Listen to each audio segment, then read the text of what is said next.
Hey, Sam here in the Reloved Guitars workshop, and straight up onto the bench we have this great, wonderful, solid lump of Sunn Mustang, made in India, under license by Fender in the 80s. This is probably a late 1980s one.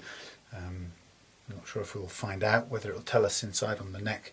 But you can see it's one of those little annoying ones that it's got no truss rod adjustment there. In fact, truss rod gets adjusted under there, but it's underneath the scratch plate, so makes it difficult to tweak. Anyway, nice guitar, crap tuners usual, but at a really solid Stratocaster guitar for not a lot of money. So the pickups in here I quite like. They're very authentic Strat sounds. They may not be top quality, but they're good enough on a budget guitar. But I have a plan to put an alternative in for the bridge one here, and going to take this one apart right now. All in all, it's really nice to get a guitar without the cracks in the neck pocket for a change. It's a very rare thing, but everything else about this is good, except for the fact that the frets are probably worn out. I'm going to have a good look at those once we get this neck off. So in reality, we're probably going to be staring at, let's see if I can put some extra light on here, we're probably staring at a refret again, but with a guitar like this, that would really bring it, give it a completely new lease of life. I mean, this would have another 20 plus 25 years of play left in it, which would be great. So the plan is, I think, as I mentioned a bit earlier on, I think these come with a very strange 13.78 inches or something like that radius. I have no idea why they were done that way, or if that's the case or not. Anyway, whatever, I think it means that I can probably re-radius this down to 12, and then I've got some 12 frets knocking around somewhere to refret it, and that wouldn't actually take me too long. So I'm just cutting off these ancient grottiage strings. So if you're in the market for a nice, weighty, solid and very vintage feeling Strat with, I think, some real pedigree, despite not having a name that you probably wouldn't know if you weren't particularly interested in this kind of guitar. The Sunn Mustang, I've had 4 come through here now. I've chosen to buy 4, and I really like them. They're also nice with the humbucker in this position here. It adds a real dimension to it that improves on the original 3 single coil pickup Strat sound. And I've got one of them I've got hanging in the house is a white one that I bought deliberately, A, because I like Sunn Mustangs, but B, because it had phenomenally bad cracks in the neck pocket, and I just wanted to buy a guitar with bad damage in that area, so that I could play around with fixing it, or just figuring out how to fix it.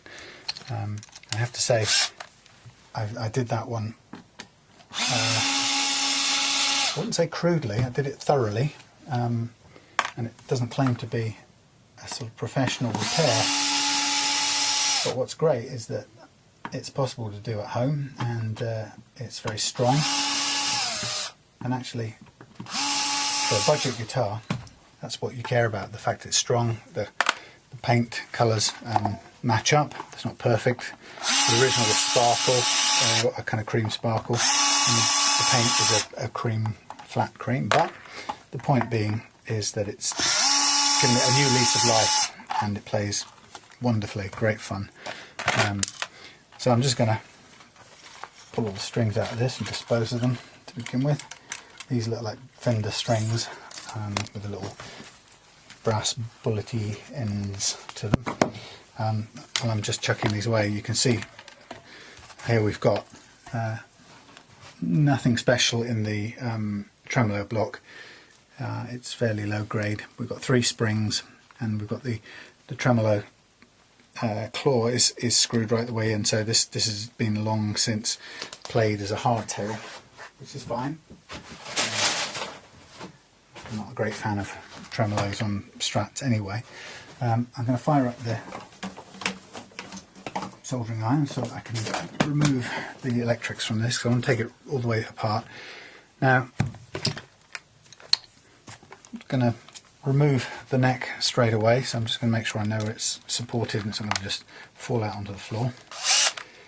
And I've got a torque setting on here of 4 to begin with. Let's see if it will come off with 4. Yep, straight off.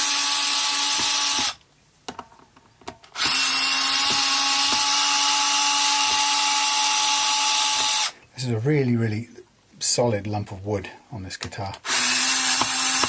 This isn't exactly the right thing. It doesn't like that one very much. I'm going to try and find one that it does prefer. I think it's that.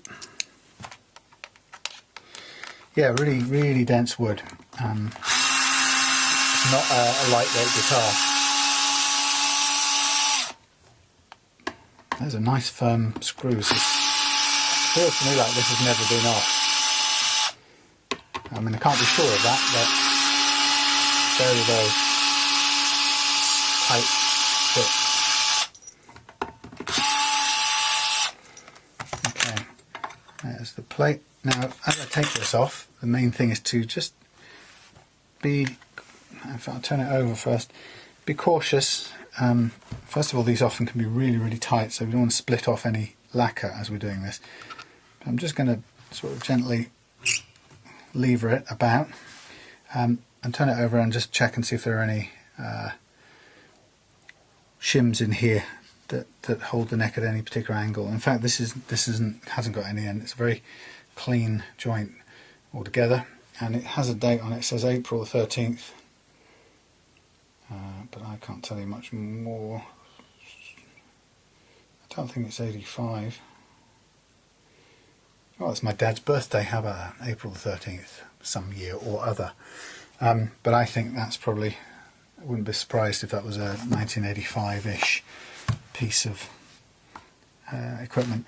Now, what I do with these is I'm going to take them completely apart, because I want to clean off every single bit before I put it back together again. It doesn't take that long to clean everything, but it's a really nice touch to refresh the guitar. So off come the tremolo springs into the bag of the box of parts, and I'm just going to heat up and remove the earth wire from the tremolo claw. If my soldering iron's got warm enough in time. And then the only other one we have to take off will be the jack plug input.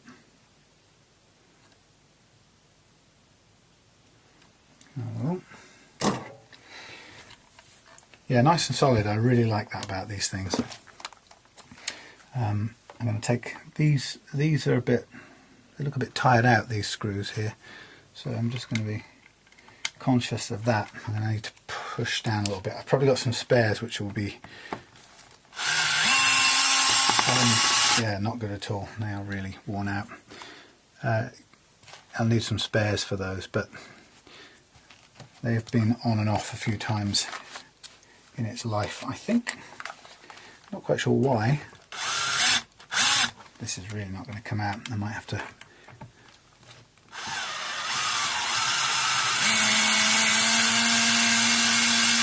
put a slot across the top of one of those to get it out, but that's knackered, that one.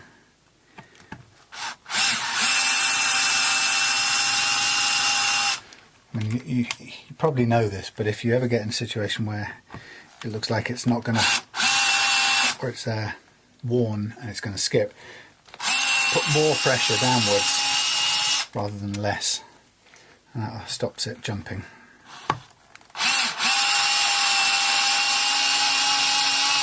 Sometimes that's the only way you'll get it out, but it will be the last time you're ever going to get it out, and you really know at that point you're going to need to replace them. And to be fair, all of these need replacing. This one I may find a way to get it out with even a Phillips head, not Phillips head, a flat blade or something, but it's not going to come out with the the one we were just trying with, and get some turn into it with this flat-headed screwdriver.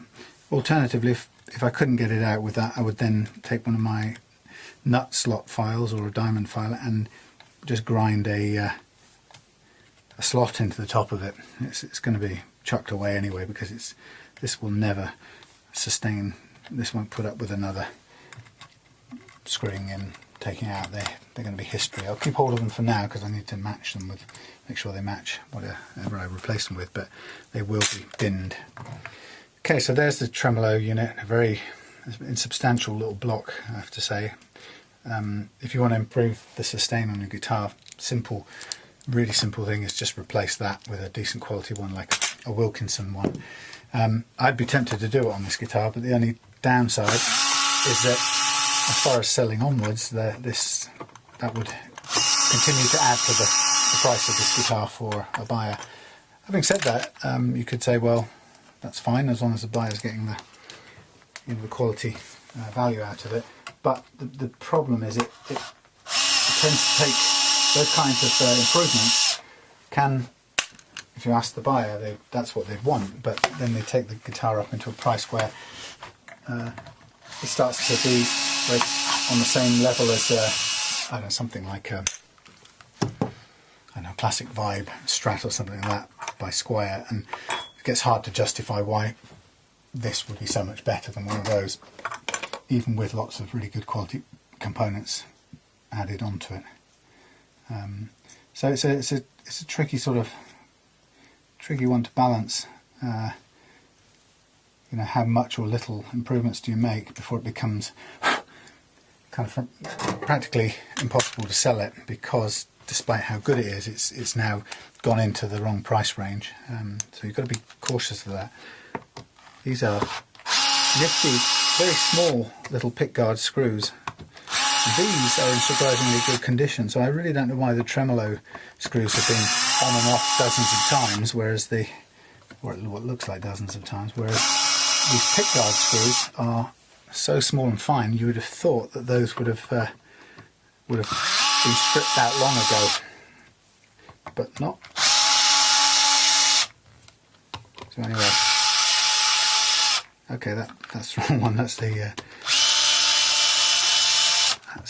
pickup screw, because they look the same size, which is unusual. They're missing the little selector switch here, but that's no big deal. We can get one of those easily. And what's nice about these Sunn Mustangs is that the plastics usually, almost always, have gone to a nice, fairly nice weathered look by the time I get hold of them, because they're nice and old. There we go. And so we've got a simple electrics, 3 single coils, an open switch which is in fairly good condition.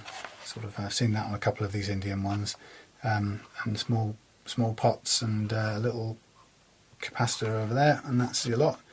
I think the electrics were, that one's a bit dodgy. Either it's the pot's gone or something, but we'll check that out and replace it if necessary. Just put it out of the way for now. So here we have a really nice solid body. This is not, by the way, this isn't ply or any laminate. This is a rock solid chunk of quality stuff, and it's got S&M written on it. I had another one that I've got here, in fact, that has B and L written on it. So if somebody's putting their initials, whoever's finished these off is putting their initials on these 2 little bits here, which is quite a nice little thing to see. But yeah, really nicely, a lot of nice thick paint and lacquer on this. No shielding or anything, you'll notice. Haven't noticed really much of a problem with them though. So what I'll do with this is I'll hang it out away for now, put it out of the way somewhere, and then I'm going to give this a good old polish up. But there's nothing on it that's so bad that it needs too much work, particularly the fact that it hasn't got any cracks anywhere, which is great for a change. A nice scarlet coloured guitar. And then after that, all we've got to do here is just take off the neck components, which I'll do because I probably want to do a tiny, that's a really good condition neck, headstock, but I might want to put a reloved thing on the back, but also I'm going to replace these tuners straight off with vintage ones, and so I'm going to have a load of little annoying little holes to fill from these cheapies. Actually, having said that, they may match the Wilkinson ones. That would be good if they did. But either which way, it's not a big deal. We can always put the old matchstick toothpick cure. So these tuners will join the big tin of crap tuners. Actually, I don't know why I'm putting them in the kit. They're not bad condition for what they are, but they're not very lovable. So I've tried in the past to live with them, and they don't make you feel very confident about the guitar staying in tune. So I'd be happier to replace them, upgrade them, and I'm sure anybody who's looking for a really rock solid Strat like this is not going to kind of it's going to want the right tuners on here, not some cheap, horrible budget things. And that's where obviously these places save the money. I mean, the body and the neck on this is absolutely perfectly fine. They save the money on hardware, the tremolo block, and of course the electrics. Which, having said that, I personally find the Sunn ones okay. They're not fantastic, but they're credible sounding in my book. I mean, I'm not a great expert anyway, so it's one of those things you've really got to try it. If you get one of these things and you like them, you like the sound of it, and it's stratty enough for you, then great, we agree with each other. But they're not top of the range or anything like that, but they sound stratty enough for my liking. And again, if we add to that a sort of Hot Rails thing, again it's a Wilkinson version of Hot Rails, but even that aside, that's not so bad. I'm just going to prop up this a little bit. I'll need to knock out these. Actually, I probably don't even need to knock them out, because I'm not going to do anything to this side of this. I don't think I will. With a bit of luck, these fellas will go straight in. Let's just try it out.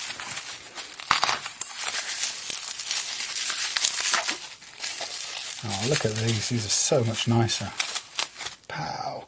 Wilkinson Deluxe.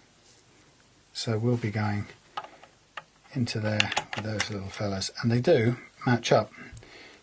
And instead of putting the neck under any stress at all by bashing these things out, I'm quite happy to use the existing ones, because the ones I have here are a little bit better quality. I suppose anybody would say put the best stuff on if you've got to. It just means we have to bash these out a little bit and put the neck under a bit more strain than I would really want to. It requires a bit of a bash to get these out. Anyway, I won't do that right now, but the point is I don't have to, I don't need to, they fit perfectly well. The screw holes are in a completely different place, so I'm going to need to take care of that. But this will be a really nice set of vintage style tuners on this baby when we've finished. So I'm going to put that back in there and put all of those in the box, waiting to be put on. And when I get the pickup through as well, that's going to be nice. So this is the question for me, is what is the state of these? I'm going to get my head mounted torch and have a close-up look. I don't know how well you'll be able to see this. Fresh batteries in the torch. See if you can see this as well. I mean, they're filthy, right, to begin with. They're really filthy. Right now, they're looking pretty flat. The ends are looking flat, that's for starters. there is enough life in them to clean them up. But they need reprofiling for starters. And this neck looks incredibly relieved now I've taken it off. The thing is, I want this guitar to be as good as it can possibly be. The nut's fine, I'll leave that exactly as it is. Probably needs the slots taken care of, but just looking down at this, apart from being filthy, there is a fair bit of metal in that. It is, I hate the way that the ends of the frets look completely flat, but it's a little bit more misleading because they've been filed over, so somebody's taken the time to actually flatten those. So it's not entirely representative of how much metal's in the middle. We could measure it. Probably looks more worn out than it actually is. But you know me, I'm just desperate to refret things. But it would add loads of time to this.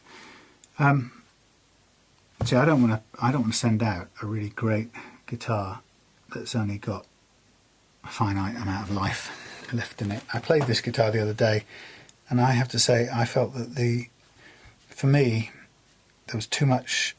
The way of describing this is when your frets are too low, you feel you're pressing on wood instead of strings, because in a sense you are. The strings are really low to the wood. When your frets are the right height, your fingers feel more string and less wood because they are held away from the fingerboard by the strings, which are held up by the frets. So my initial gut reaction to this is that it's worn out. And I know I'm fret happy at the moment, but I'm not in the business to send out stuff that is just going to have loads of love and attention lavished on it in order to kind of expire in a few months or a year at most playing because the frets have got no life in them. Because the truth is, nobody else is going to put this through a refret, or very unlikely that anyone's going to refret this. So I'd much rather put this thing out with my logo on it, putting it out into the world for another 10-15 years of life. That's for somebody that really likes it. Okay, so this is a 12. So this stuff about 13 inches, I think is, well, maybe it's not complete crap. There's a tiny space under the top showing that this thing is, it's just a tiny fraction off 12, but it's 12 enough. You could refret it right now without doing any reprofiling. However, it's looking like it would be quite nice if I've got a block coming which I could wait a day. I'm not in a hurry to do this particularly, so if I got this block on Monday, then I could re-radius this to 12 and get straight on, because here I have some 12-inch stuff. This is not stainless steel, is it? God help me, no, it can't be. So yeah, we've got some 12-inch, and I've got some more coming as well. So we've got plenty of options, well, plenty of frets anyway. Okay, so yeah, that's the sort of end of where we're at. So that will be 12-inch radius. I will pull these out. In fact, I'm going to start doing it now, since this is, everything is in place. Da, da, da.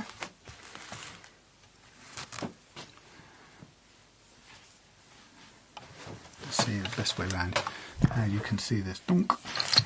So, if you're going to refret a guitar, you begin by warming up the old fret.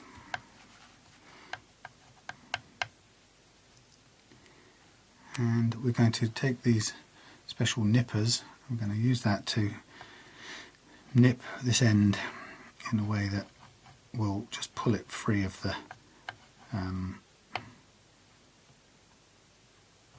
actually I'm going to do it with a rest, because I found that it doesn't pay to try and do this with one hand, so it really does require a bit of warming, not burning the fretboard like that, a bit of warming followed by a good solid grip on it. Here comes Morris just when I don't need him. So that's warmed up. I'm just going to put that down to one side. I'm going to give myself a proper grab of the end. See, that's the difficulty. If you don't get under it, that's going to lift up, or it chips off the top of the fret. And that, what's happened is, that can be the case when somebody's really filed this off very smooth. So there's almost nothing to grab hold of, no matter how fine your nippers are.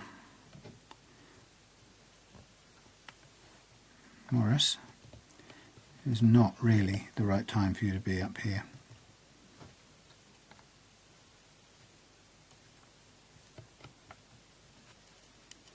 Okay, I've just got the end under there.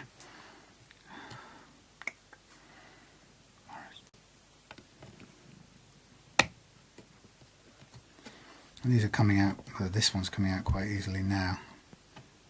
I'm just running along. Morris, you're going to get burned if you stay here too much longer. Running along, and comes out quite nicely.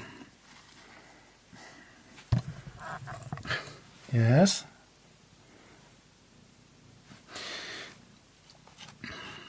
So, the thing is, if I'm going to re-radius, then I do have to take the nut out, which is sort of a shame in a way.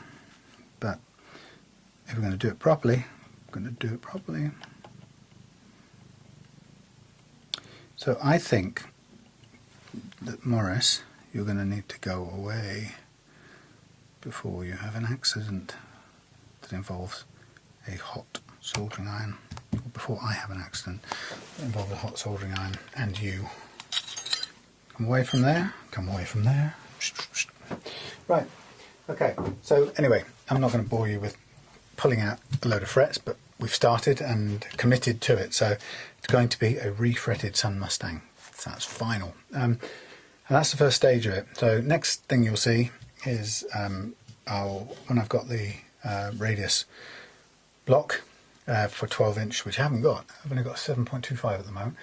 When I've got a 12-inch radius block, then I will reshape this fretboard, clean out the slots, and then I'll go and refret it with nice Fender wire. And then I'll put the thingy back in, and then we'll level the frets as well, and then off we go. Okay, so see you again shortly, and we'll be ready to go with refretting. Hey, wishing you a good afternoon or morning wherever you are. This is Sam, Real Love Guitars, and coming to you from a rainy, haily, cold day down here in Devon, and just firing up the video without any set idea of what I'm going to do yet, but I have a few things to do. The first nice thing is having some bits coming in through the post, and here we have the gold string strap box buttons, some chrome ones, some more chrome ones, Hot Rails, Wilkinson version of Hot Rails humbucker, which I will just unwrap for you. This is going to go, I think, this is going to go in the Sunn Mustang Red Beastie, which is sort of in the pipeline at the moment. And I've not put one of these in before, and don't really even know what it sounds like, but there's the creature. Looks nice on the outside. It was a bit crude on this side of things, and this sits without a casing. It just sits there. I'm just having a think about this. Is he? No, this is the right one. Yeah, we had a bit of a discussion about which was the right one. Anyway, yeah, so there we have that, and a little bit of wiring instructions. Nice little thing, that. A couple of bone nuts for Les Paul copies, I was going to possibly replace the one again on the Minarik if the brass thing didn't work out, but actually that seems to be alright. I've got a bit longer with it now because I was going to take it back to Jay, the owner, yesterday, and actually turned out our band rehearsal was cancelled. So here we have Sunn Mustang neck. That's the one from this one here, which is a fabulous fire engine-y red, postbox red, more like, yeah, beautiful scarlet red colour. No real damage anywhere at all, and there's a couple of little tiny marks, but this will polish up quite nicely as is. And we have a couple of things hanging up here. We've got the neck to my next oak thing, which is still untouched down there. I'm waiting for dry weather because I need to really get a sander outside and just work away on it. And this is the one for the Squire Korean Strat, which is annoying me because I've got to go back and do a little bit more work on this respray down here, which is why it's all covered up, ready to go. And I'm just kind of heating the place a bit because what little expertise I have in working with spray is that really it prefers it if we were living in California or somewhere, or Arizona, somewhere nice and dry. But we're not, we're in the UK and it's always damp and it's usually cold, except when it's summer. So trying to do that in here, or in this environment, so easy to get these sort of white bloom patches appear when you do it in this kind of environment. So I did it, and it was the structurally it was okay, but it just had some of these little tiny white blooming patterns on it, which I didn't like. So I have sanded it again, and I'm going to just redo it. This here, just thinking across different things, I wanted to get really on with this one. I could refret this today. There are some tiny little chips out from the fretboard where the frets have come up, but actually none of them extend past the extent of the fret, so actually it might just be, I was thinking I could wait for, I've got ordered a 12-inch radius block, and I was going to just resurface this slightly, just freshen it up, which would take away some of those little chipping bits. But actually the radius is good on this, and really it just probably needs a light sanding, and then the frets will go in here nicely. So I think I'm going to go for getting it done sooner rather than later. So I'll have a go at that today. The other thing I've got here, which is in progress, but again I'm just going to wait till this whole place heats up a bit, is this this other Squire Strat, which I've just the other day, or yesterday, whenever it was, I've restrung it, and it has a couple of little things need doing, and basically it's all there. What needs doing is the action setting, and I think that's about it. We're in one piece. It looks nice. The only bit I would change is I know you can't see it, but the little tip down here needs to be a bit yellower, but otherwise this is a nice guitar, so it's kind of ready to get into playing shape now. So I'll let this warm up today because it's still a bit cold in here. As with everything, I'll let everything heat up. The other thing I'm thinking of doing is, this is the I don't know, this was advertised, I bought this, it was advertised as a luthier built Strat with Wilkinson hardware, and I have to say it is a great guitar. I love it. It's a really surprise. I mean, I was hoping when I bought it from eBay I could see that the hardware was good.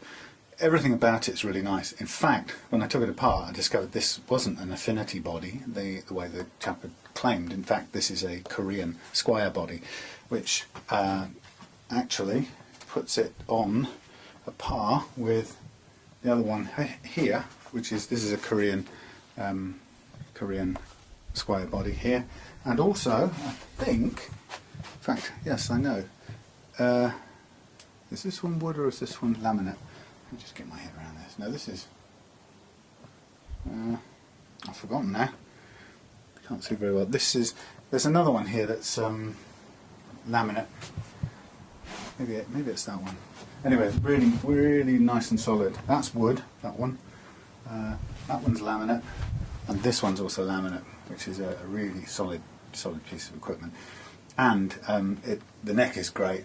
The only downside on this one, the reason it's out here, is because the only thing that spoils it is the fact that the frets are too low. They're worn out, and basically if I'm going to live with it and enjoy it, then there's no point settling for less than playable. Because the thing about having worn out frets, and it's really, really subtle, and you might feel differently about it, but my experience is when the frets are worn out, when they're good, the frets hold the strings a certain distance off the fingerboard, and it's tiny amounts, but it means that, I guess the way to describe it is, when you're fretting a chord, you get more string feeling, less fingerboard feeling. When they're worn out like this, you get less string feeling on your fingers and more fingerboard, and that feels odd. It doesn't feel quite right. So that, for me, spoils the playing of this guitar. So if I get some spare time, that's the plan. It's also an interesting plan for me because it's maple and it's lacquered, so it's it'll be a new experience to take frets out of there and put some in. I had read somewhere, I did a little test the other day. Somewhere I'd read online that somebody had talked about. They said that, again, this is just somebody else's point of view, right? They said that the way to refret a maple neck was to do all the fretting and then spray over the top of it, and then just, when you polish up the frets or level the frets, you take off the lacquer off there. And actually I can't see how that's feasible, because if you do spray, even if you're very good at spraying, what you find is this isn't mirror smooth. You need to polish this, and actually you can't polish it very, very well if it's got the frets in the way. And you can get in there with micro mesh or whatever you might be polishing with, but you'll never quite get it to the edges, so you'll always have this sort of dull bit, shiny bit, dull bit, shiny bit. So it strikes me that if I'm going to re-lacquer, if I needed to, once I've taken those out, if they pulled off some of the lacquer with it, then I'd re-lacquer the whole thing bare first, then I'd shine it up without the frets on, and then I'd put the frets onto that. That's what I'd do. Somebody might think differently, but I can't see a way of doing it here and adequately polishing in between these.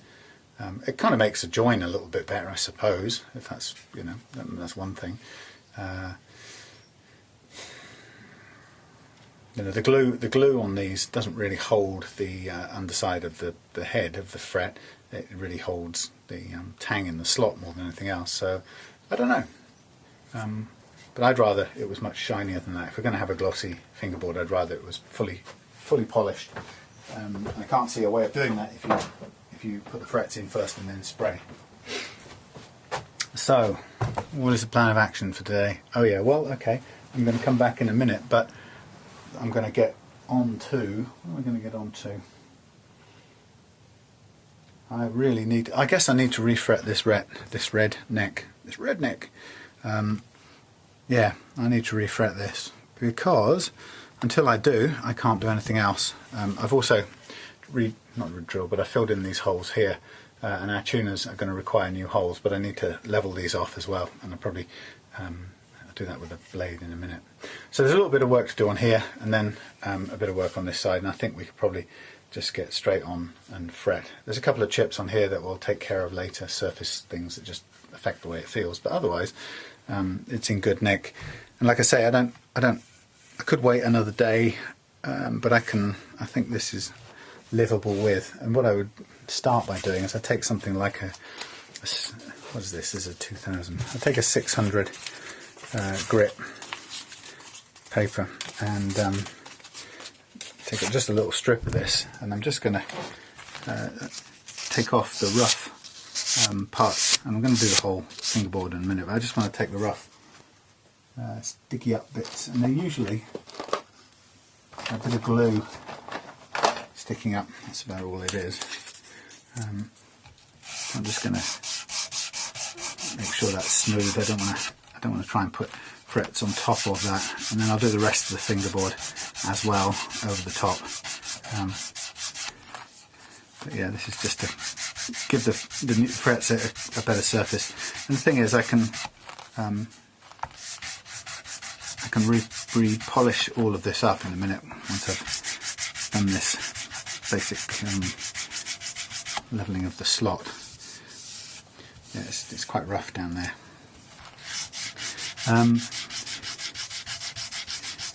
If, you know, the thing is, if I don't like it, then I can always hold off and wait for the radius block to come, which will give me a chance to sort of very accurately freshen up the whole board and take a bit off, so that, you know, any of these tiny sort of what do you call them, chips that have come out, they get taken care of. But, you know, got to remember that we are in budget guitar territory here. This is not showroom condition classic guitars, although I think they are in their own way.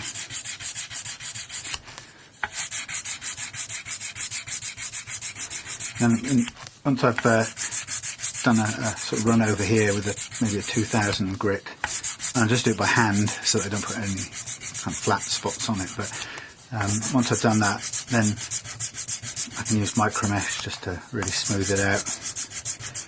And the main thing I need to worry about here is just making sure that the slots are deep enough to take the frets and the glue that I'm going to put in. I think I have some more frets in the post. I'm sure I do, which I'll need, because right now I don't have enough 12 radiuses, radii. Now, you can, if you've got these kind of nut slot files, you can gauge which is the right one for this, and it's either this 0.016 in the set I'm using, or it could be the next one, which is the 24. That's too big, so I'm going to stick with the 0.016 which I have used before in this job. Really, I just want to make sure the edges are clear and the slot itself is as clear as it can be. Don't really need to do much digging down, because these are we haven't re-radiused the board or anything, so it hasn't lost any height. Therefore this should still be the correct depth. I'm just literally making sure that any old glue is gone. It's not very precise, it's quite straightforward.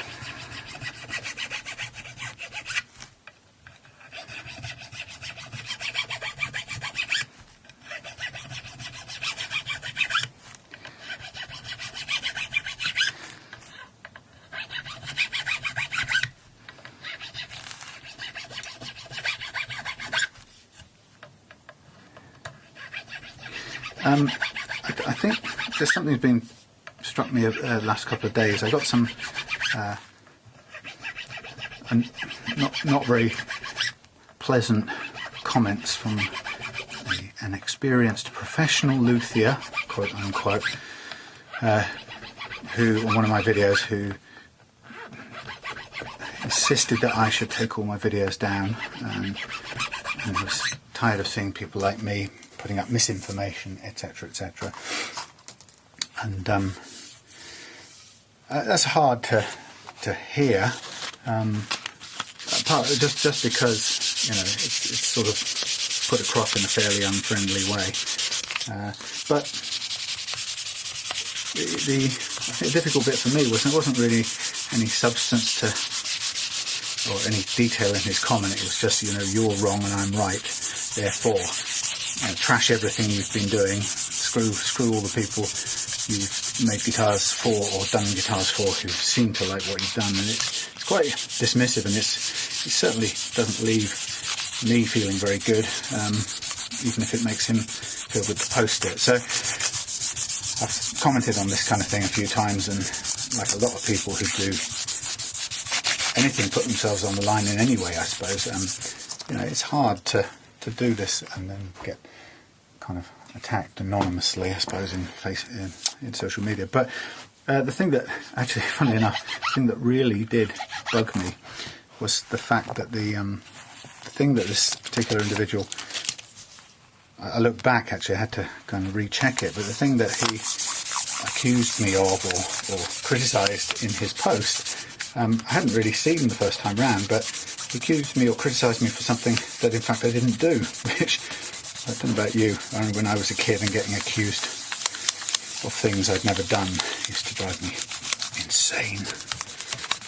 And so I noticed in this unkind posting, the guy had said, I don't know what he'd done, he may have watched a bit of the video, and I may have talked about a low-tech method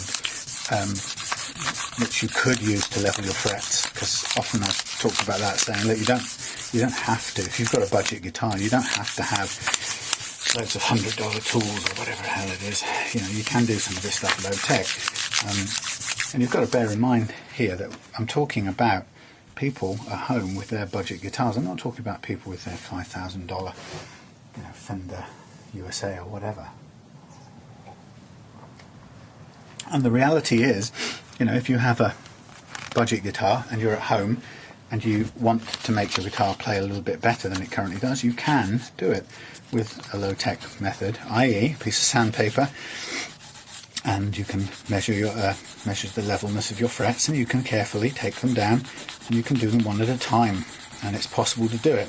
And like I've said a billion times before in my video, it's tricky because the minute you start doing one, you can reveal sort of problems in the others if you're not careful, because you don't actually know whether one's high or the nearby ones are low or whatever. Anyway, the point being is, I don't recommend people do it that way. I just literally point out that you can do it that way if you don't have expensive tools. Now, and then in that video, then I go on to level my frets, as I've always done, with this tool, which is a very flat thing. Anyway, in the comment, the individual berated me, telling me that I should stop doing this work because anybody would know that you should always level your frets all together, which, infuriatingly, Josh, is what I did in the video that you clearly didn't watch. Anyway, and that bit really bugged me, the fact that somebody criticises first and foremost without actually seeing what the hell it was I did in the video. So he's reacted, I presume, to something I mentioned, I talked about, and disagrees with it, and therefore decides everything I'm doing is wrong. So, as I've said quite a few times on these things, I really, really, really, really don't mind at all people disagreeing with the ways of doing things. I'm absolutely cool with that, because I said a billion times, I do not have the ultimate and only way, or even the right way, if there is such a thing. Don't claim to even have that. I just have a particular way of doing something that I might do, and if you do it differently, great, tell me about it. But what I'm not interested in is this thing about being right and as an excuse to be rude to people, because I don't think that does you a favour, and it certainly doesn't make me feel good when people have to come onto a video and say that they know better, and therefore everything you've done and everything you've been interested in or been motivated to do, or all the kind of excitement of doing things, is all trashed because you're doing it wrong and this individual, somebody knows better. I think it's a hateful, nasty characteristic, to be honest, and I really don't appreciate it. And I think the bit that really got to me when I think about it was the fact that there are loads of people who send me messages on Facebook or via whatever, YouTube, and they say, as anyone who's done these things, they say, hey, look, thanks a lot, I followed your video and I did some things and my guitar plays much better now, blah blah blah. And I'm pleased not only that it plays a bit better than it did, but I'm really thrilled to be able to do it myself, and I feel like I've learned something, and that's great, and now it's broken the spell, and maybe I'm a bit more confident to try and do other things with my guitar, and so on and so on. And I think that what does annoy me about when people need to be right is that, and I've made this point in the comment that I wrote back to this individual, is that the need to be right seems to cancel out any experience of anyone else who got value out of doing it, or following anything I said, or just being kind of motivated in any way to do the thing, just as I have been in my time by watching somebody else doing it, thinking, hey, you know what, I could use these videos and maybe attempt doing a bit of this myself, and maybe I'd learn something. So that's the bit I really object to, is the fact that when somebody needs to be right, their need to be right is just bigger than anyone else's experience. So whether it's my experience of enjoying what I do, whether it's individuals who've written to me and said it's their reality, their truth is that they've enjoyed trying and being empowered to do something, or whether it's people who've bought guitars that I've done and who write to me and say this is really, really nice, or you've vastly improved the playing, you know, the feel of this guitar from what it was before. Those people who've asked me to do something for their guitars. And the thing is, when somebody comes and tells you on your YouTube that you're wrong and they're right, they're so arrogant, they completely ignore the experiences of all these people who aren't me, right? I didn't say those things, those people said those things, right? And somebody who knows they're right knows better than all of that, and that's just so arrogant, and it's so destructive. That's the thing that really, really gets to me.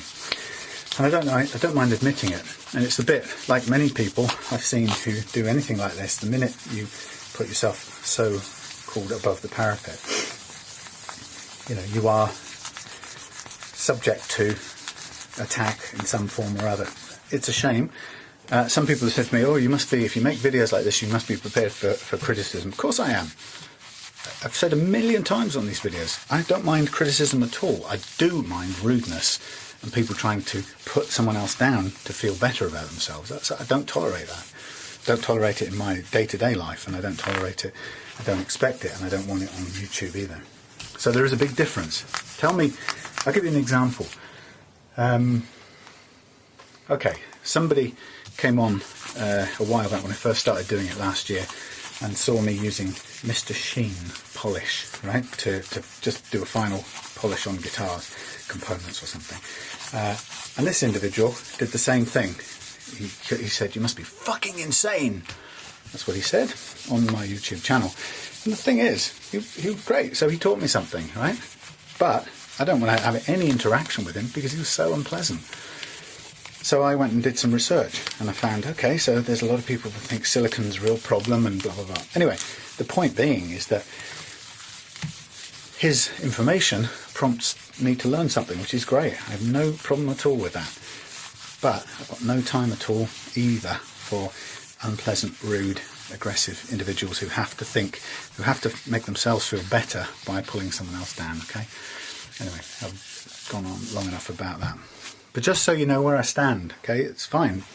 And I would ask you in a civilized, friendly way, if you see me doing something that you don't do, okay, or you don't think is right, or you think you should be done another way. Should isn't a very good word, by the way.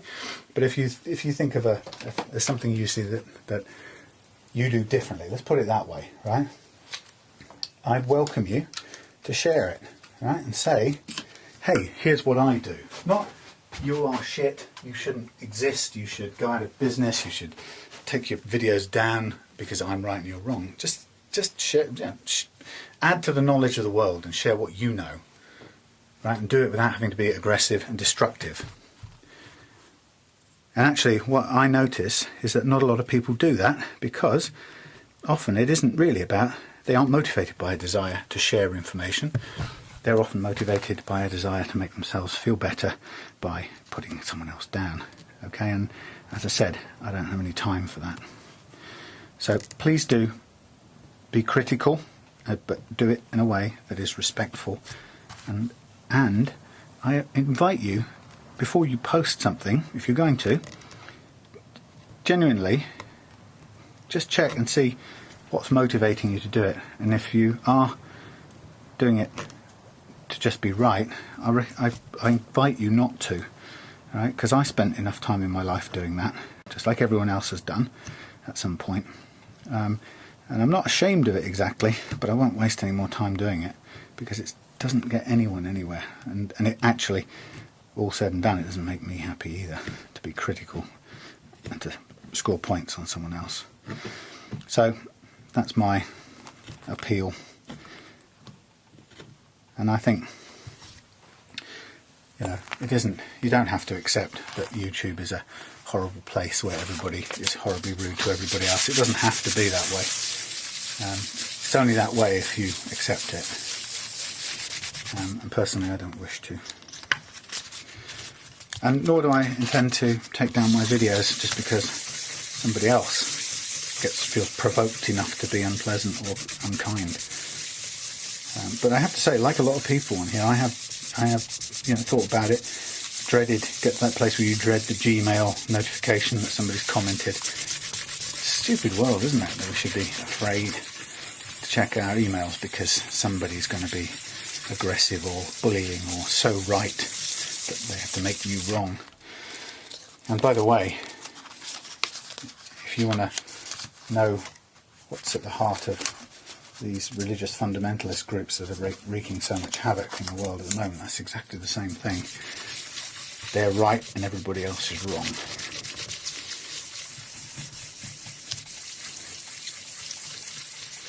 So, enough of that. So here I am, I'm just sanding this down. What I want to do, once I've levelled this or taken this off, I'm taking a fine layer of lacquer off, and what I'm going to do is I'm going to respray this bit again, and I'm going to put a Morris logo on the back. This stuff, I've discovered, this stuff, you've got to be very careful with masking tape. This Mustang part, actually the black part, is almost on the surface. In fact, I've used a single piece of tape on another guitar. In fact, it was that one there, and just one piece of masking tape took off some of the black lettering, which is amazing. You'd think it would be underneath the coating of lacquer, but it's not. It's either on the surface or so close to it that it's as near as damn it. So certainly don't ever assume that the headstock, professional headstock finish is over the top of the water slide decal, because it isn't always the case. Okay, so that's just going to go back to 600 a minute. That will be the back side of this ready. I need to re-drill new holes when I've lacquered it, and then I put the decal, the little decal on the end.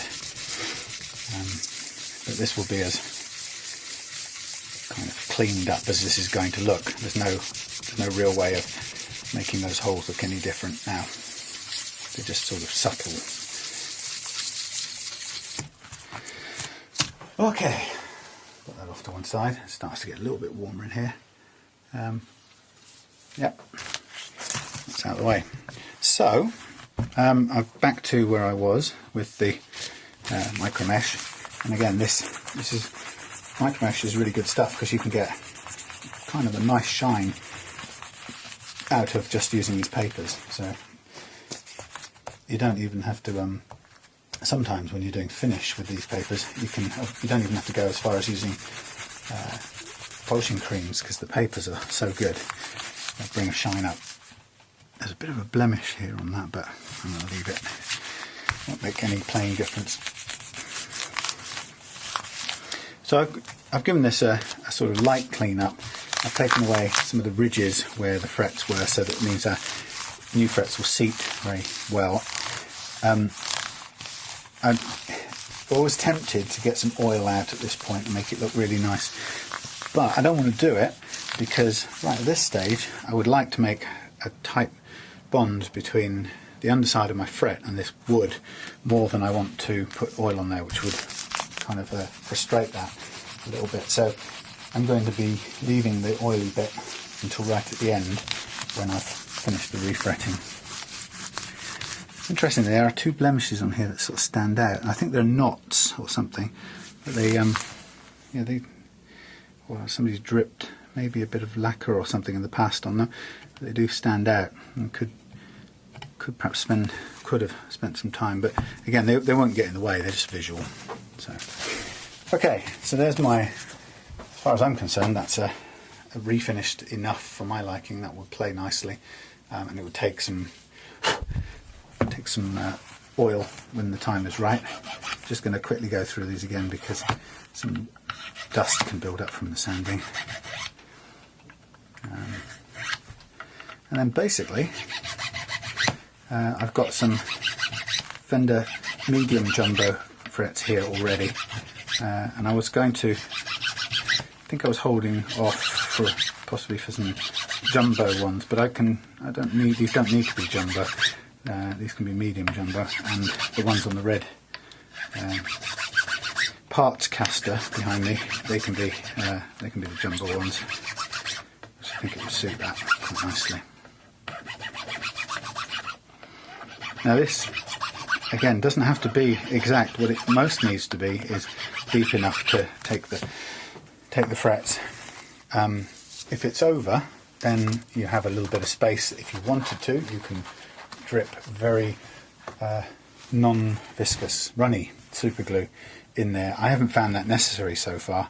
It seems to me that frets, with a bit of wood glue on top, the frets seem to go in pretty nicely.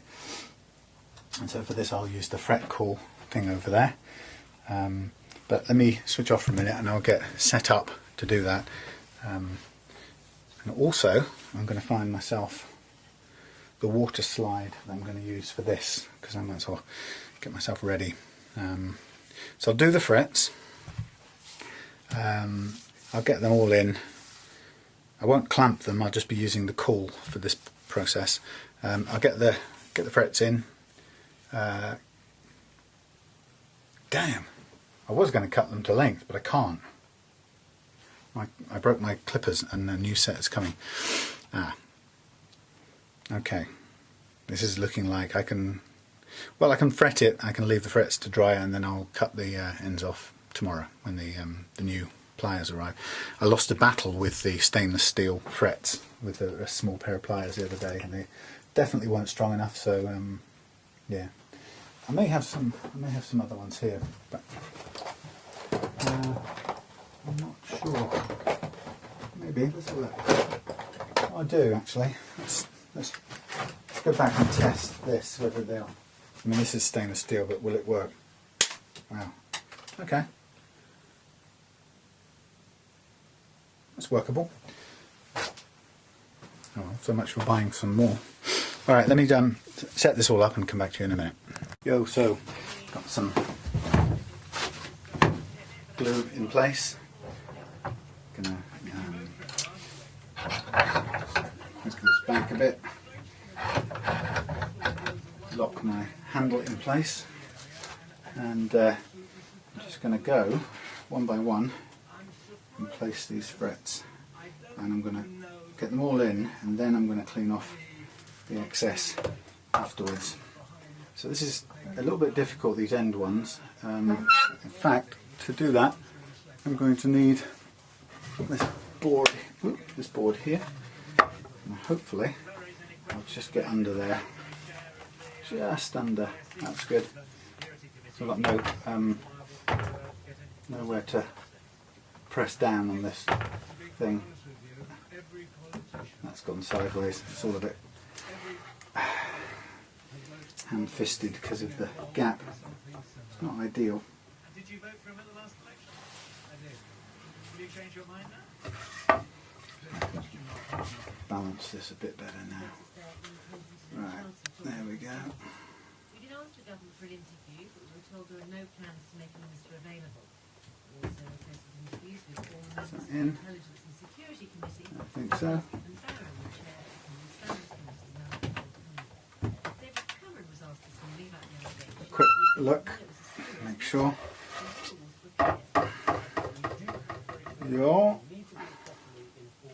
Yep. Okay. Hello. Oh, thank you. Oh, Yeah. Parcel. Yeah, for you're sending something, aren't you? I sent one out. The guy came this morning.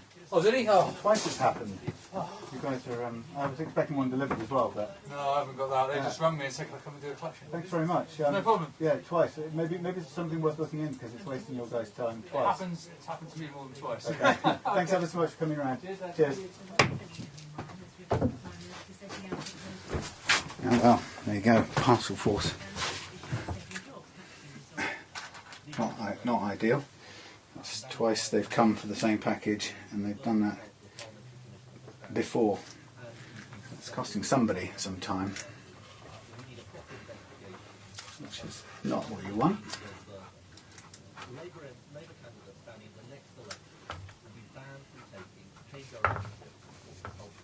So this is a difficult end of the game at the moment because it's not balanced very well.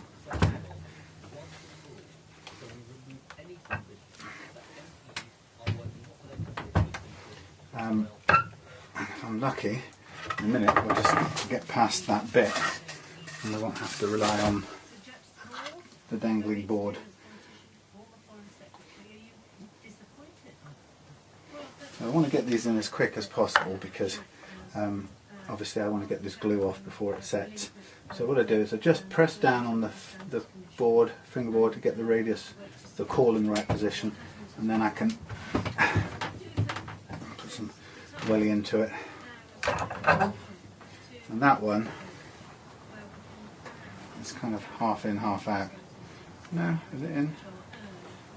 It didn't seem like it was happy, that one. If it doesn't go in, just pull it and do it again. Sometimes they try and go in a little bit sideways for their own purposes. I don't want it. And then I'm just again flattening out that caul so it's in the right angle. That's in. You can feel when it goes in, it's a much cleaner feeling. Okay, so I can whiz through now. I press them in a little bit to begin with, and again just press down on the board so I know I've got the right position for the caul. She will make deliberations when she's seen all of the evidence. I think it's important that that process is gone through. And he's had the work suspended, and indeed has. Okay, here we go. Should step down as chairman of the Intelligence and Security Committee while these investigations are going on. So on the radio in the background we've got MPs claiming they can influence policy for money. Disgraceful. And yet we've got voters in where they've been people who they've interviewed say things like, "Oh, well, I don't think you should have to resign for it." It's a fundamental breach of democratic something or other. But it's not enough to resign over. Oh, I don't mind. Don't trouble. Amazing.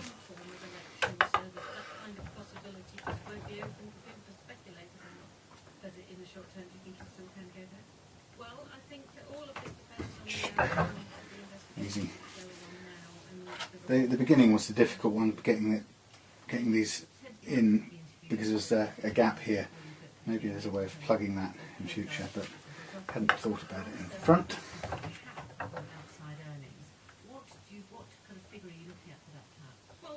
And this press, arbor press, or whatever it's called, definitely gives you the force that you need to do this. I found it really difficult trying to do this with a drill press. I gave it a go, but it really didn't feel to me like there was enough force in it. Mainly because the drill press just isn't, most of the kind of cheap ones you buy, like I've got, isn't robust enough and it doesn't exert enough downward force for this particular purpose, so it's never likely to work very well. But this is the beastie. Now what I'm going to do very quickly is I'm just going to cut this thing free because I want to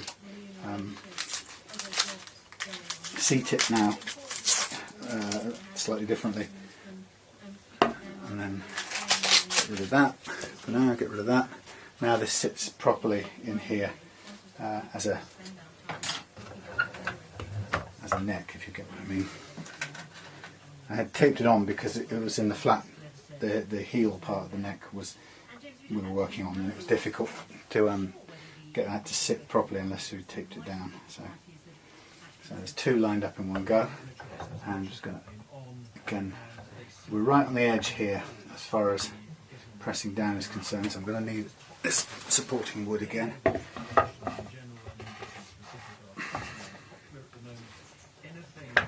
So you can see it's a combination of things. We're sort of having to move and adjust as we go. It's not perfect, but it's doing the job. And that's the first one, and then this one I can do without an extra bit of support, or can I? Yes, I just about can. There we go, that's on. So what I'm going to do quickly is now get my ready-made cloth. If you do this, I recommend you have one of these handy, and I'm going to get straight onto the glue. These things, they get caught on the frets very easily, but I'm just going to go straight in there and wipe off this excess. It doesn't matter if you don't get it all off in one go, just get it wet to begin with so that it isn't going to stick. Once you've got it wet, then you've got to bought yourself a little bit more time to get into the very edges to clean it up. So you can see that without doing each one at a time, I had enough time there to fairly quickly do 9 or so of them, and get the glue off without it sticking and making a mess. And if you've got a thumbnail, it's quite good, because then you can dig that in and make sure you get the glue gone. And then what I'm going to do is I'm going to go over all of these with a slightly smaller caul, just to press them in once and for all, make sure they're fully pressed in, and that's going to be with a 9 instead of the 12. There you go, that's them pretty much in and cleaned up. Again, pop that back there, change my caul, and again I'll need to go backwards and use the board again, but if I had a 12-inch radius sanding block, then what I would do at this point would be, this is rubbish. Thank you. What I would do is I would clamp these lot here. Since I haven't got that, I'm going to start by over crunching these with a slightly different radius. And just make sure that they're fully in, and I can see a bit more glue squeezing out, which is fine. I'm just putting an extra bit of welly onto them. It's quite easy, this bit, you just whiz along, and if something really isn't seated, now's the time to pull it out and replace it. And it's not a problem to do that. You can see this is all lifting up, but now at this point I'm going to go off the heel. So right now, next two, I'm going to need to use turn the neck block over and go back to where we were. Again, nothing too complex, and this doesn't work, does it, that one? Just about works, not great. There you go. So, and again, this has produced a few more blobs of glue out the side, so again I'm just going to get a cloth, nice warm water in this horrible freezing shed. Yeah, just going to make sure I can take off any leftover bits of glue and down the edges while I'm at it. There's no harm, no reason why not take off some excess here. It'll come off later, because we need to, when we're beveling the fret edges, that this edge will probably just get a light sanding anyway, but you know, the less you've got on there to start off with, the easier it's going to be all round. So again, I'm just going to whiz into right up to the edge of the frets, if I can, fingernail if I've got one. I don't want to dig the fret out any further, I want it to be seated as well as it can be seated. But looking down here, that all looks okay. They don't seat 100% perfect, and that's because, well, they are pretty good, but the reason is because I would suggest that this neck isn't perfectly 12 to begin with. It would have been had I weighted and re-radiused it, but because I didn't, it's a little bit whatever it was, and I get different answers wherever I look. So some places tell me that the Sunn Mustang guitar has something like a 13.7 or something inch radius, and some places say it's 12, and so there's differing views. It looks close to 12, but it's probably not perfectly on 12. But what matters is that as long as our frets are safely and solidly in, then they will create a more precise 12-inch radius for the strings.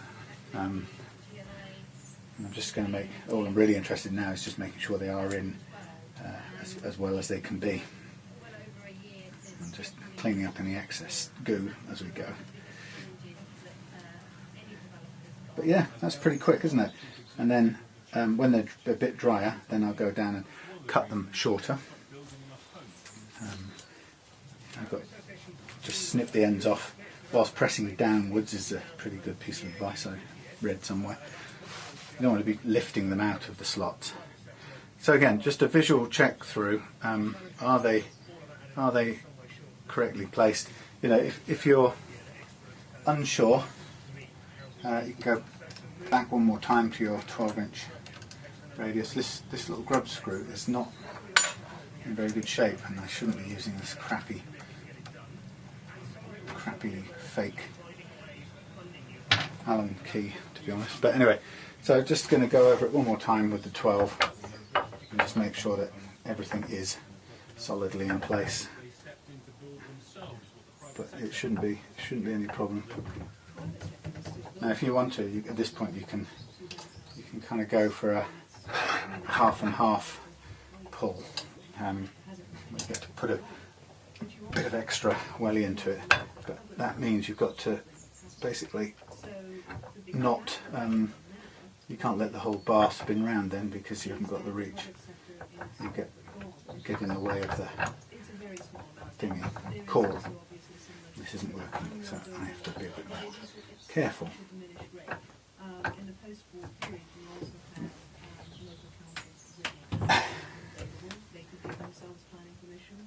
And they had the finance to actually go ahead and do it. Make sure it's not slipping anywhere. Don't worry about getting glue on the top of the frets. That will come off perfectly easily when we resurface or level the frets. It's the fingerboard now that's the most important thing to keep clean, and obviously what we're aiming for is to get the frets seated as well as we can. Worry about cleaning the surface of them afterwards. It's all looking quite good.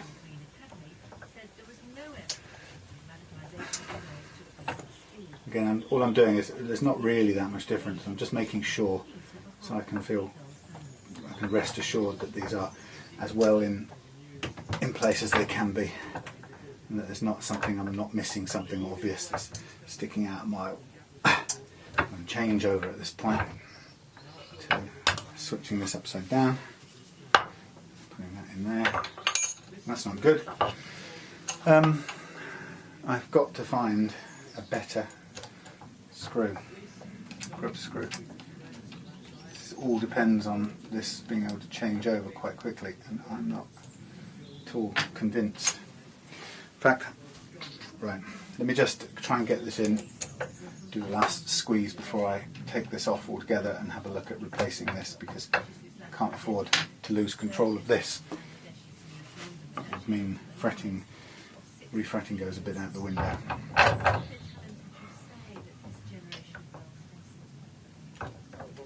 Right, down there.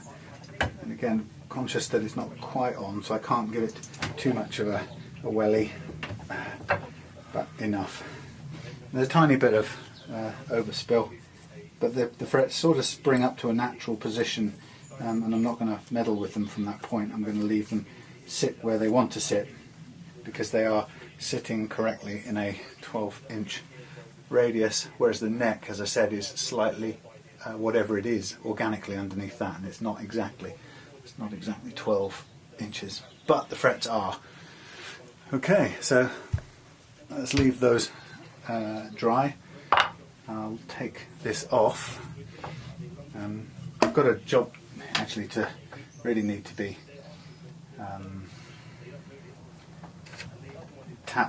tapping a screw here into the side of this to attach this coil. I've done it for the time being with, as you can see, with gaffer tape, which has done absolutely fine for you know, to begin with, but it's not going to be great in the long run. And what I also have to do is make sure this little grub screw in the cord itself isn't going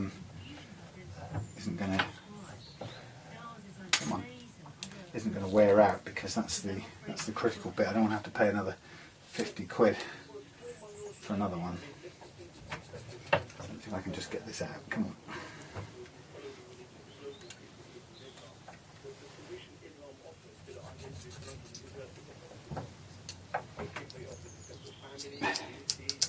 Ah, blimey. Yeah, that's with a bit of tape around it as well. Okay, so I'm going to just take care of this little screw in here, if I can find out whether I need to replace it or something, because it's getting a bit worn. And I'll come back to you when this is completely done. So see you in a bit. So here we have the Sunn Mustang scratch plate with a bit of a cutout done with a file, not too bad, just to extend it slightly to fit in the hot rails, which then needs soldering in shortly. Hopefully it's as simple as that. I don't think there's any reason why not, but it looks quite cool, very subdued. And then I've got a couple of inkjet printed water slide stickers here for young Mr. Morris, who's going to go on the back side of this neck here. So next thing I'm going to do is chop off the whatsits, cut the frets, and slowly but surely. So I'm also doing some spraying over there. Excuse the noise for a minute. It's quite good to have 3 different things on the go at once. Then I'll do another quick layer on the water slide. So the idea of the water slide is you print it on your computer at home, and it's going to fall off and blow away. And then you spray it with some clear lacquer, which seals the colour in, or seals the ink in, and then you drop it in some water, slide it off, put it on your headstock or wherever, and then overspray, layer upon layer. So doing this quite quickly. This is just a sealant layer, so I'm just going to put that out of the way. The main one I'm worried about here, and I know the technique isn't fantastic, but hey, this is going to be sanded down anyway, and then I'm going to polish it out at a later date. So I tend to just put that above there and let it cook in the heat a little bit, the warmth from the radiator. What you can do is get a bit of fresh air in there. Not too much, but some fresh air in. I don't want to get too much condensation, moisture in at the same time. Okay, so now I've got the let's see how well this cuts these off. Let's see if I can just do it. Bloody hell, those are tough as well. I'm hoping it's definitely not stainless steel. I didn't go and buy stainless steel. That's where you need special safety glasses. That one just bounced off my glasses there. Hard to cut. No, that's why I've ordered some other ones, but they'll do. It's closer you can get them on this part of the cut. The less you have to do. That's hard going. These are real jumbo-y frets. Probably need some sort of shield to stop the bits firing everywhere. Protective cloak. I'll just keep on doing that. Oh jeez, takes a bit of force. It gets there though. So I won't bore you with this, 'cause it's going to take me some time and a fair bit of effort. But anyway, that's what I'm doing. I'm just cutting these short, and then I'm going to go over the edge with my this thing, which will just take down the edges, and then I'll put a bevel on it as well, and then that will be ready to do the levelling, which will proceed fairly standard. It would be very familiar. There'll be nothing new if you've seen any of the other videos. But anyway, I'll be back to you in a second when I've cut all these bits off. So, nicely cut short, and now we're working on just squaring this off. And I use this carefully. It's surprisingly easy for this thing to go AWOL and scrape all the way across the top of the frets. So you have to approach it very gently, let it sort of file away what it needs to file away, but without forcing it.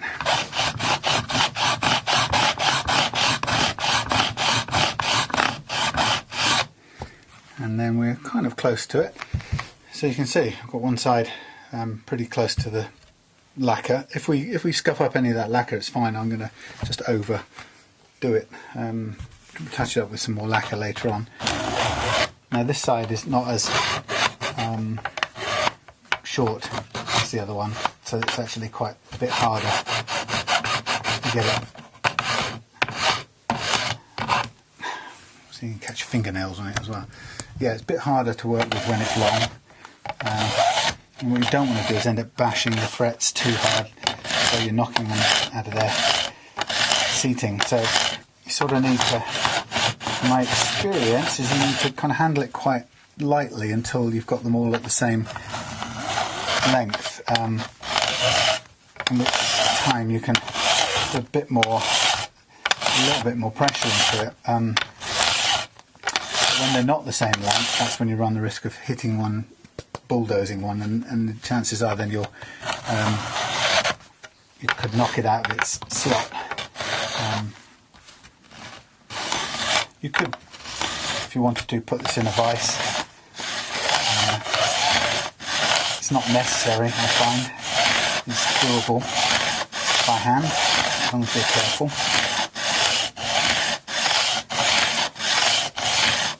Again, it's just a matter of time, really.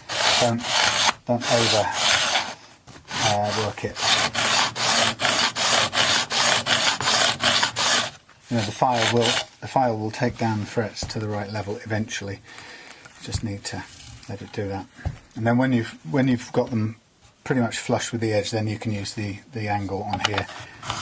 And after that, then only thing you really need to do is to file over the edges so that they're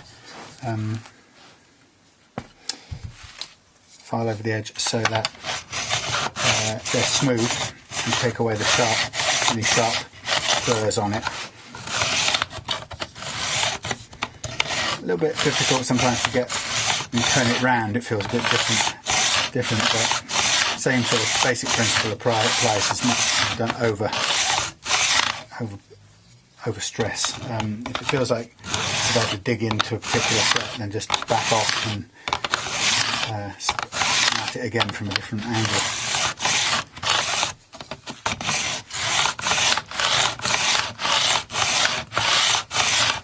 It will eventually get there, and once the frets are pretty much the same level, then the whole process becomes much smoother.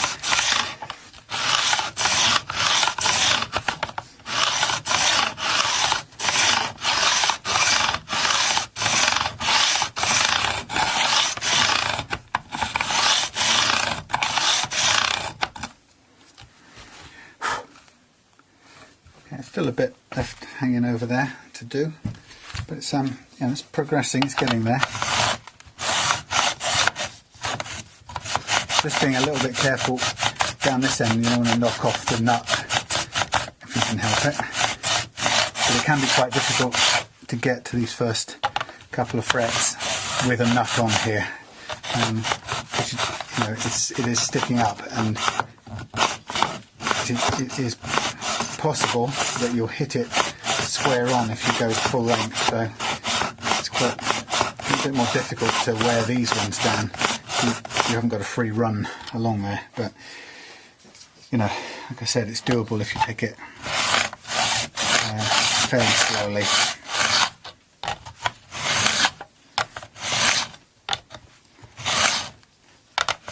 Anyway, just a matter of you keep on going until you've got a nice straight edge, or the frets are flush with the edge, I should say.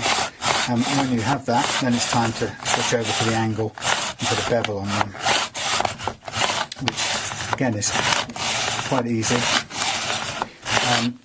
If you're struggling to get these flush down here, then you could start beveling straight away, and that will help reduce them down.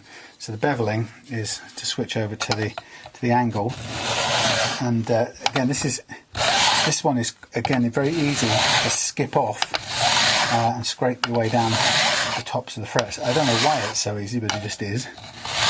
So you have to be kind of careful not to exert too much force, I think is the main piece of advice on this. And it will eventually get there, and once it's got there, it'll pretty much stop and not go any further. So that's looking all right. It's getting there bit by bit. And if it puts a bevel on that is still sticking out a bit, then what you do is you switch back over to the square edge, and you take that extra overhang off, which will be a little bit easier because you're cutting away already beveled material.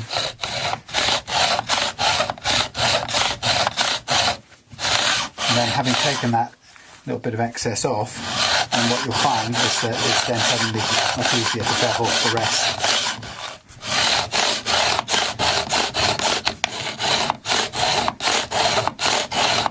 It's feeling all right. Again, a little bit still sticking over, so I'm going to go back to square and lighten up the hold again. But this is going to take off that overhang now. I'm going to take this pretty much all the way back to flush with the wood, and to do it does mean you end up probably scraping some of the lacquer off here.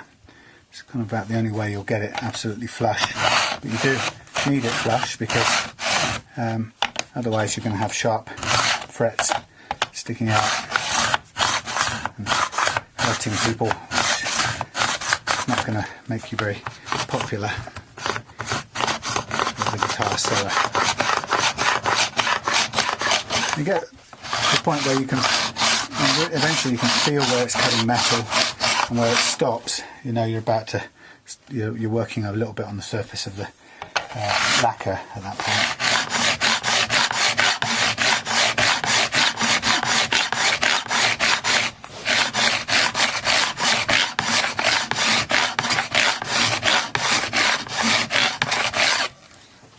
So almost there, a little bit. I cut my finger somewhere, I never quite know where.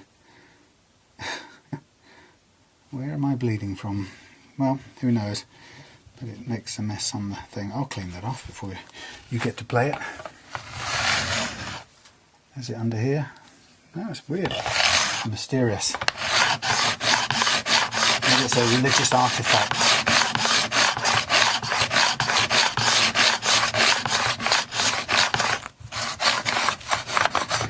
Okay, so on that side, I'm happy that we're right down to the edge, a little bit hanging over, but I know that I can switch over now and just concentrate on beveling the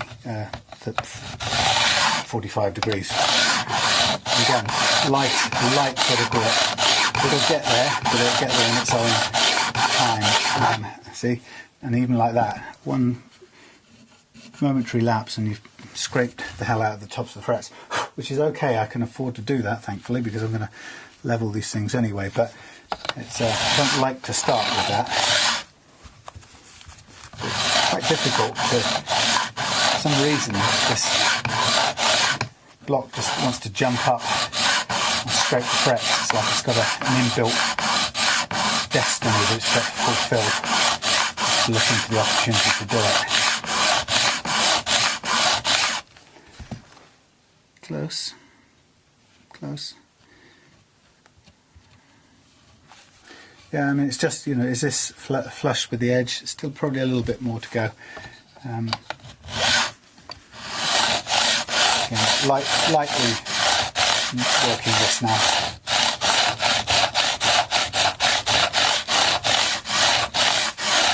The nice thing is, it's a slow process, and you can really see the progress you make towards, you know, finishing this job. So I really can't find where that blood's coming from. That is very, very weird. Yeah, so, you know, we're heading there. This is now getting towards being a finished neck, and it's looking really good. Nice new frets, a little bit scratched, but I'll take that off. And everything's looking very good for the time being. So just keeping on wearing this down to the full angle. Some people seem to, on some of the guitars I've had recently, some of the fret ends seem to be really heavily overworked or flattened. So somebody's really kind of flattened them off with a file at this point. And I know we've got to make it smooth, but I'm not sure that I'd want to flatten them off too much.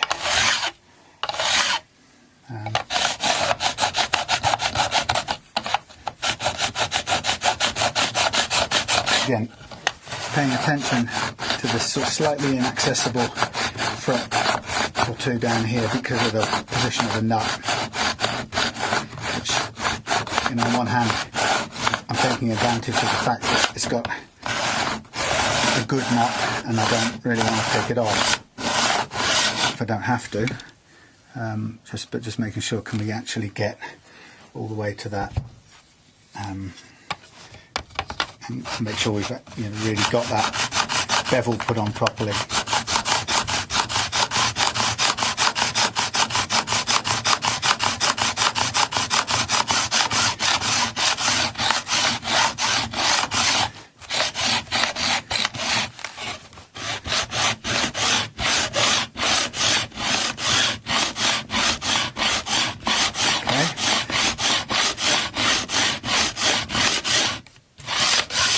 Not scientific, this does move, and the fact that these are curved obviously means that it doesn't sit at exactly the same angle all the way up and down your track as you're doing it.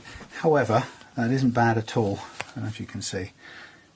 We're at a good angle, and that's workable. And now all I really need to do is obviously hand file those into a smooth point. I've got this side to do now. Just going to make sure there's a bit of squaring off still to do on this one.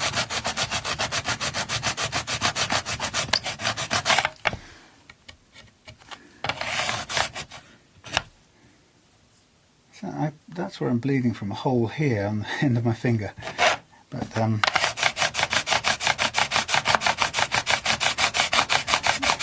quite sure why.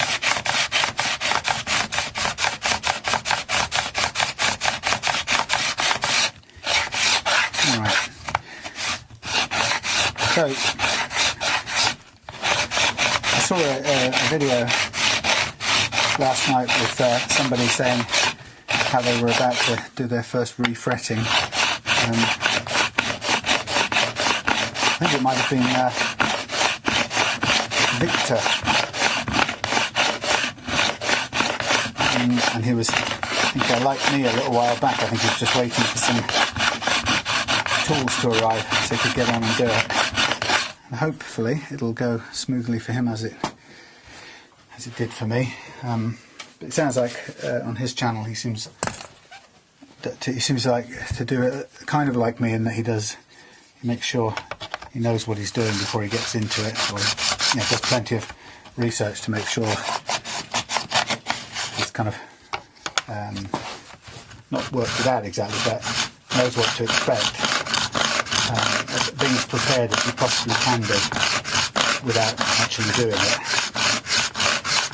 that's the way I tend to be.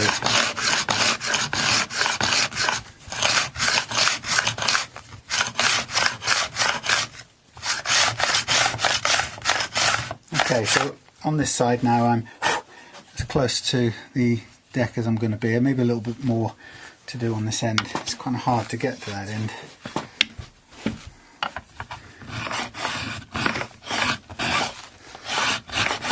It's always the beginnings and ends of things that are difficult, because you don't do them with the same pressure and fluidity as you do the other parts, unless you kind of go straight off the end like that.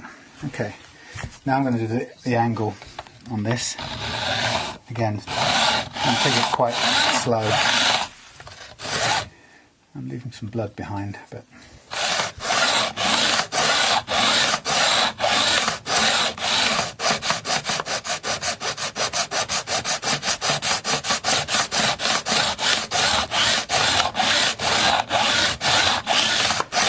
fairly satisfying to do. And actually getting it down to a fairly quick process now to get these in. Sort of testing the process a bit, because I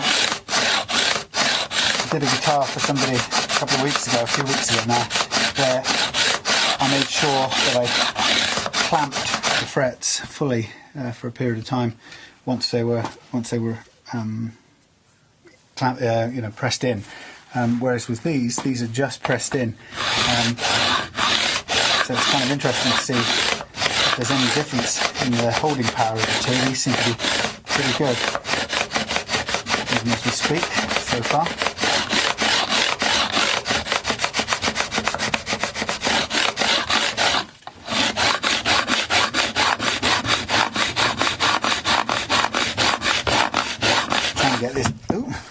Trying to get this end bit done. Okay, that feels about right. All the way down. Just spill some more blood on there. Why not? That'll come off. Don't worry. Okay, one more time I'm going to go down with the square edge, just to pick off any overhanging bits that I really missed out.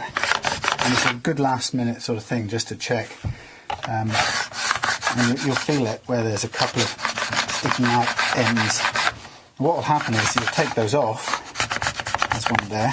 Right at this end. You take them off, and but it will let you then just get that tiny bit more angling done, just so that it'll be as nicely angled as it can be.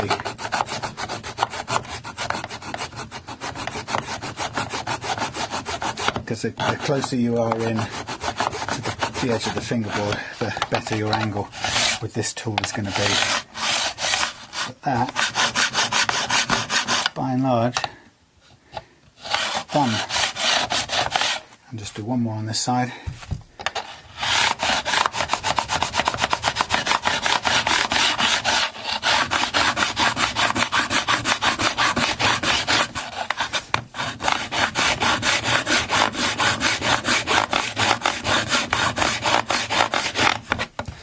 I think I'm going to call that quits. Looking nice. Right. So, just to give you a quick review. Sorry, microphones, didn't mean that. So there we are. The refretted 12-inch radius.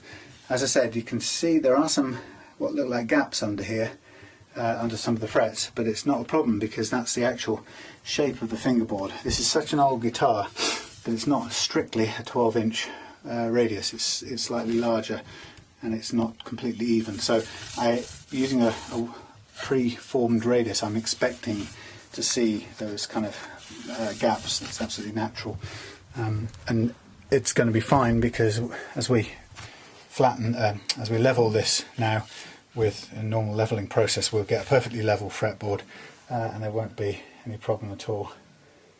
Okay, and we have a slight bit of convexity now in the thing, but I didn't check what it was before, so sometimes that can happen. It will increase the convexity when you put frets in. What I can do now I've got those in, is I can permit myself the luxury of a cosmetic treat, and that's all it is really. Drop some nice oil onto there just to give it a sort of, I was going to say hydration, but it's never the right word when you're using oil. It does, you know, takes your mind off the fact that you've just been working it for quite some time, and makes it look pretty good. So, and now it's not a problem putting oil on it now that we've got the frets already glued down. To be honest, I wouldn't ideally have done this until I'd done the fret leveling, but I'm going to leave that for a little while anyway and let this soak in for a bit. The only reason I would have left it is just because even that little bit of oil there makes sticking the masking tape on just a tiny fraction harder. So there we are, refretted Sunn Mustang, ready for some gorgeous new tuners, and ready actually now to put on, while we're still at it, let's go and put on our little water slide of our dear friend Morris. And so I've got this tiny little water slide with a bit of masking tape as a backing, and I've got a ridiculously oversized bowl of water which I was using for the glue. Oh shit, that's just gone straight to the bottom of the sea. Didn't really want that to happen. Where can I put it so I can get it back out easily? Right, well, it's sort of sunk, but I can see it. Normally you just use a saucer for this. So I'm going to put the little water slide of Morris right on the end there, and then I'm going to mask off or cloak off this neck, probably just using a bit of a couple of rags and some tape, and do a crude masking off, which I can actually sort of start now. Really just so that I can get it wrapped up. Yeah, mainly just so I can do the back of it. See?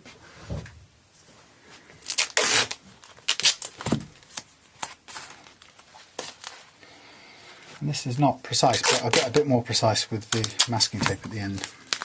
This just gives me an easy way of protecting it. Morris sticker is still there. Now, now I have a problem. If I remember this, what can I use? A bit of paper. This logo comes off too easily for my liking. I've got a couple of options really. In fact, I could spray a bit on top of here to make sure that doesn't happen. I'm not sure I want to. There's nothing I really need to do that. So the idea is I just need to mask it off, but I don't want to put masking tape on top of there. So what I need is a bit of paper that I can cut to roughly the shape. Use this old envelope.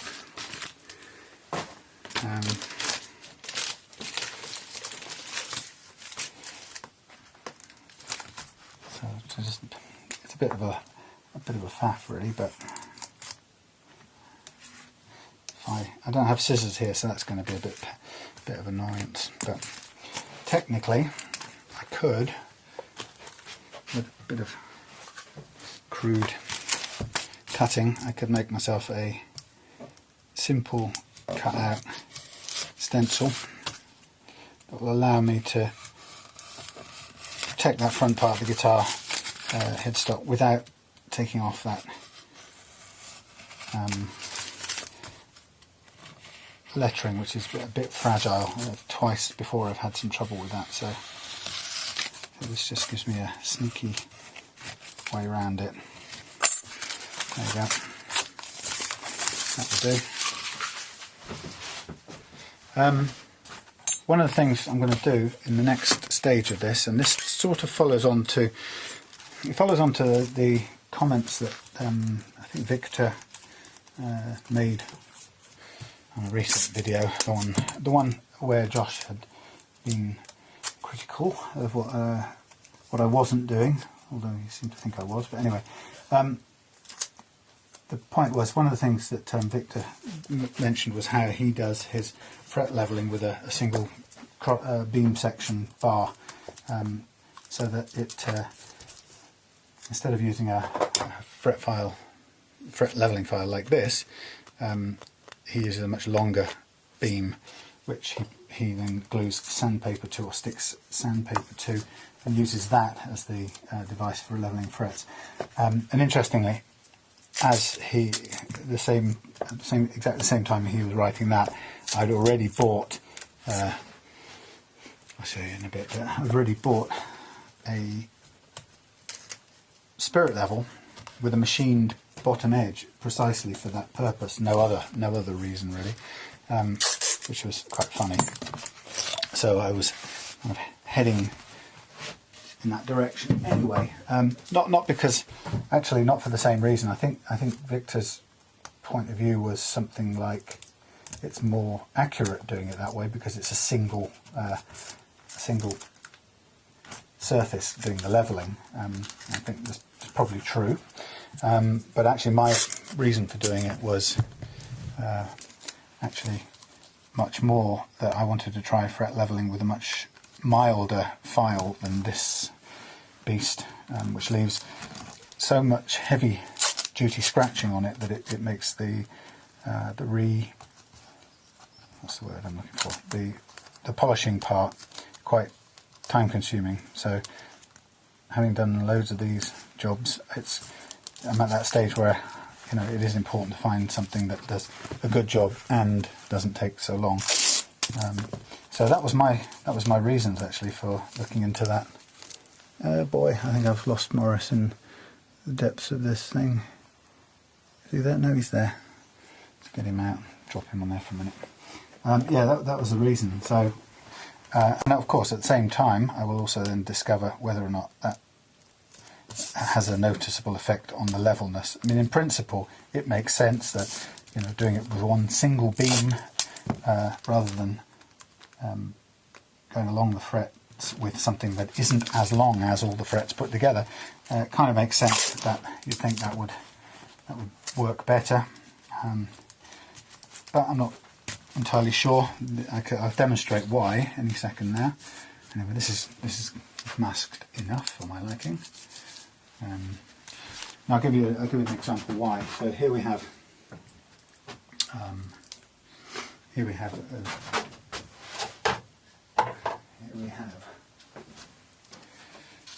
bit untidy here at the moment. So let's just say for a moment we've got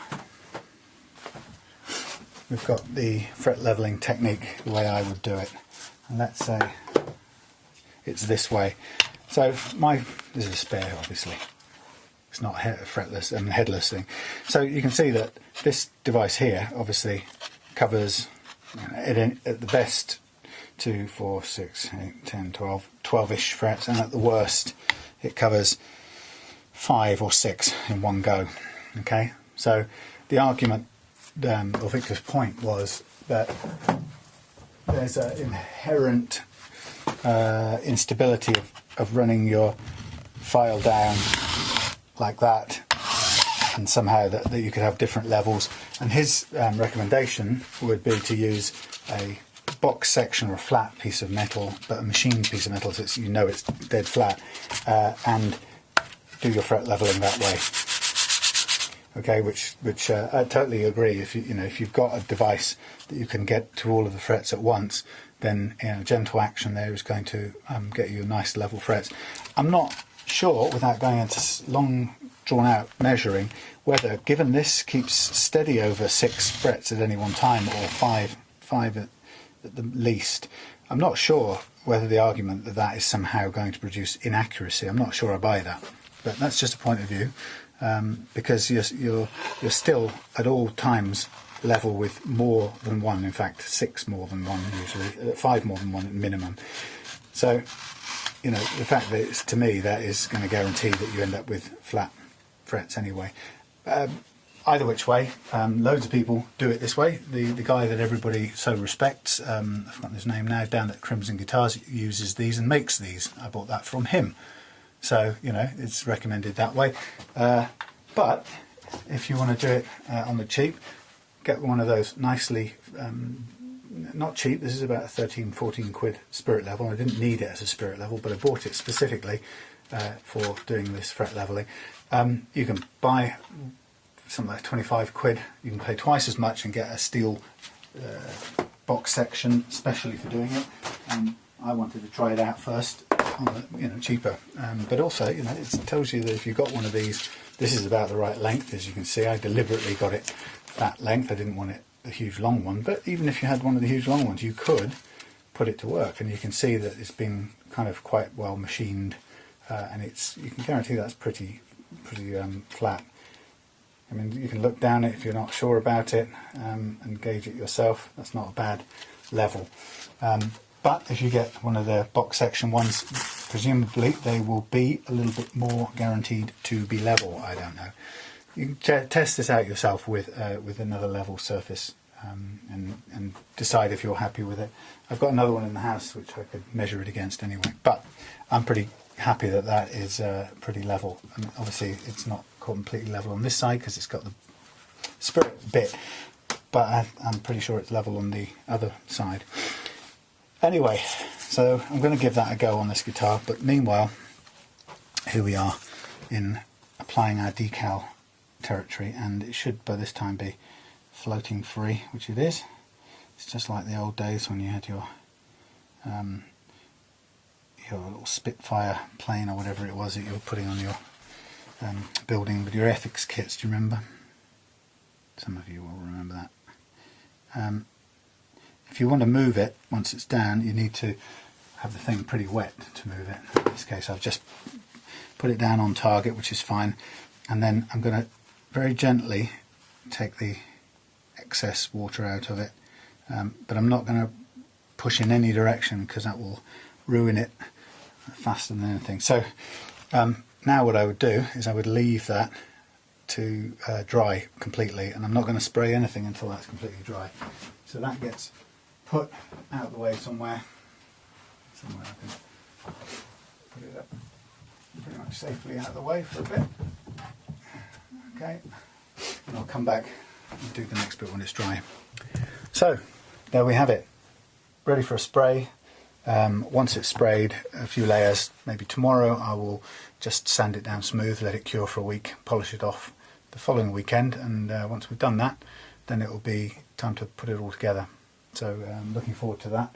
That's the what the hell is that one? Oh, that's the red one. Meanwhile, we've got more ready to go, and this one, well, this is the Korean strat, and it's going to take a little while because I've got to leave that cure as well before I can polish out this little repair area here. So a bit slower than I'd like, but I'll come back in a minute and do some work on this Mustang that's already back together. So, see you in a bit. Hey folks, Sam here, welcome back to the Relove Guitars workshop, and it's sort of sunny outside in between the hail showers, but we're getting down to this old Sunn Mustang, this Fender licensed, Indian made beauty from the late 80s, and what I'm looking to do with this thing is to remove one wire from here and replace it with the wire from the humbucker that I've put in its place. So there's the old one out, and let's get the new one through. Sorry, I've got Radio 4 in the background. Okay, that's through. Let's bend it round. Bend it, come on. Got very not tiny hands. Could really use smaller hands for this lark. So I'm really just going to connect up this Hot Rails humbucker that I'm adding to this scratch plate, and see how that looks. Got rather a lot of wire on it, so I don't need all the wire, but I didn't want to cut it. Can see if I can just coil it all inside, hide it out of the way. And it's as if you weren't doing anything at all. That's a remarkable, pointless gift.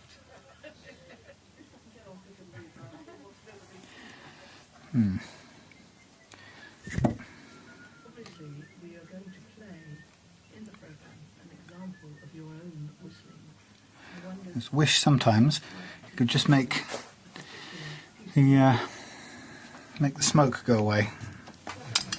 That's a bit of a pain when you're soldering. You don't want to get that stuff in the way of your work. Okay, so that's in place. We got the earth wire here, which I'm trying to get under everything here. I want to try and just coil all this out of the way. Sorry if this is a bit obscured, but yeah, I'm trying to make sure all this goes under the scratch plate without having to cut it, basically. So what will that do for me? Let's have a look. Okay. So my challenge is to get this onto there without anything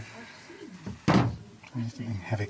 I need to get this into place and hold it there. So I have to find some other rest for this, and that isn't going to work. So I need something heavy, and I need something that isn't going to wander off in different directions. Just about, that will do. Okay, so, and then I need to get my little robot arm. I'm going to twist it round and hold this wire in place, we hope. Okay, so I'm just going to hook these out the way for a minute so they're not going to, in fact, I want them out of the way of the top of this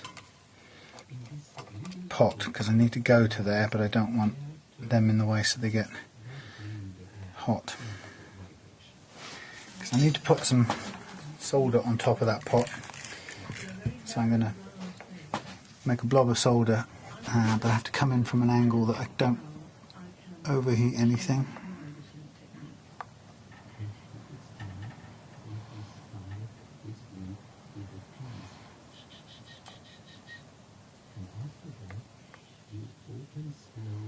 Okay, there's my blob of solder. I can just sort of take a deep breath and stand back for a minute.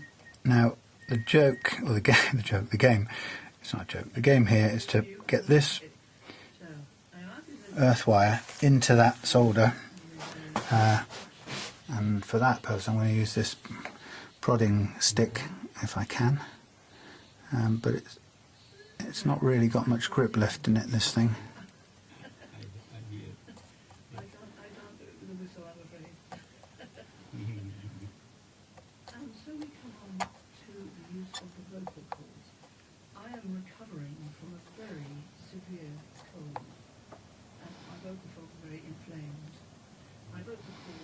Come on. I cannot sing in my usual soprano voice, but I can.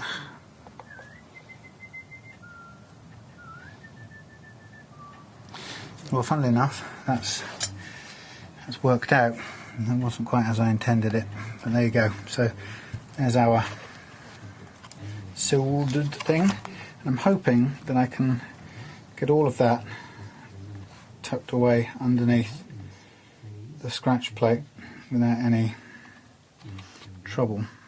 And this is quite a lot of spare stuff sticking out all over this place. Now this is for the red, what's it? The red Sunn Mustang, which we've currently just refretted, and I do want to do a bit of polishing on that, so I might just get onto that now before I put this into place. But that's all I need for the soldering for now, so I'm going to undo that, put that away to cool off in its place, put that to one side, and I'll get on with doing a little bit of work to the body. Change specs.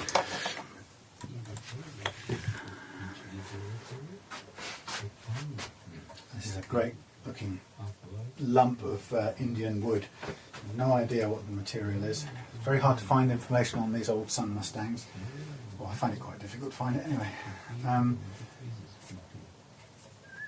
But as somebody pointed out, when it comes to the necks on these guitars, they're made of Indian rosewood. Surprise, surprise.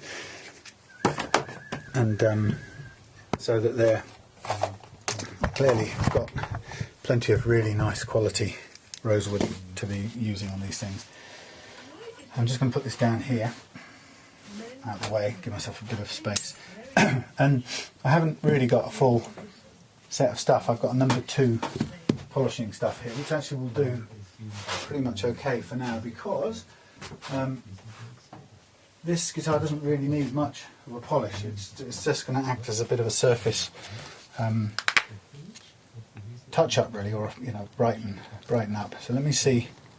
Let's have a quick look and see how it looks on a particular spot. But yeah, this is like just a freshen up, I suppose you could call it. And I think what we'll see is it probably does make it just that little bit shinier, but I don't think we need to go through a whole polishing routine on this, because it is in pretty good condition as it is. And that's cool, because that means we can then put the electrics back together and get testing out the new hot rails that are put in. So I'm now making the SM go away. Oh, it's a shame. But yeah, just doing a sort of a section here so I can just check it visually and see what kind of difference it makes. Wow, that's nice.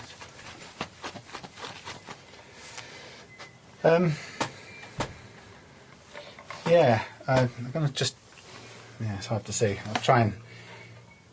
Very difficult to see, but actually that's enough to shine it up for my liking. It's in good shape underneath a thin layer of grime. So I'm going to do the whole of the body with this stuff, and then I'll be in a position to reinstall the jack plate, the pickguard with all its pickups and whatnot in it. And then the next thing really is just waiting for the neck to finish over there. When we've got quite a bit of work to do on that neck, obviously. It's got to go through the full fret leveling process. Hello? It's really windy.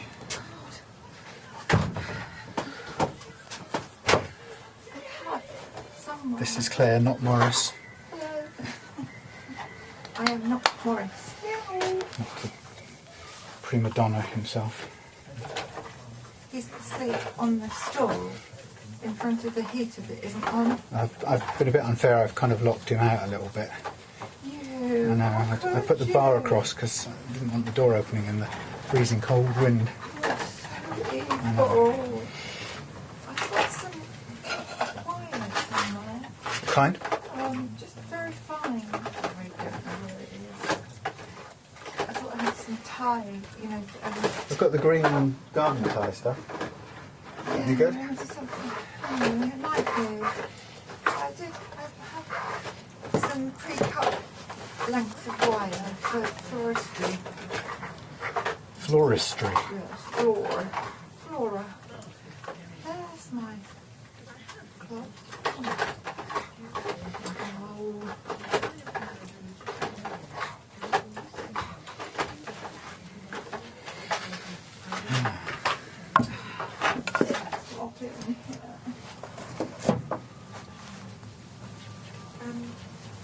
Where's the green wire? Over on the shelf. Any good? No, not really. Okay.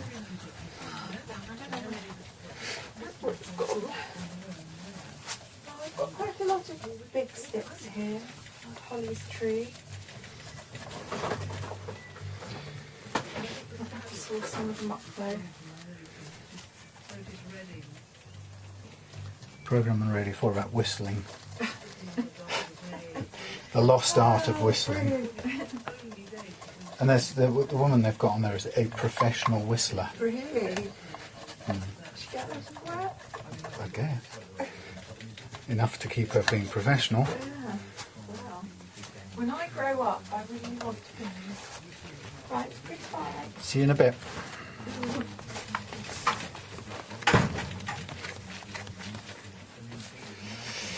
Right, I mean it's not long, not really spending much time on it to be honest, but it's not bad at all. It's a good enough finish for my liking. Just helps it starts off in a nice condition, makes it so much easier.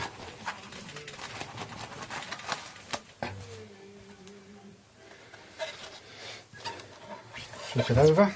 Right, I won't bore you with this, I'll switch off and come back to you when there's something interesting happening. Okay, so we're at the stage of putting together this wonderful guitar, and you can see there we've got the new humbucker pickup in place. I'm just looking to see what am I aiming for. Oh yes, I'm looking for these things.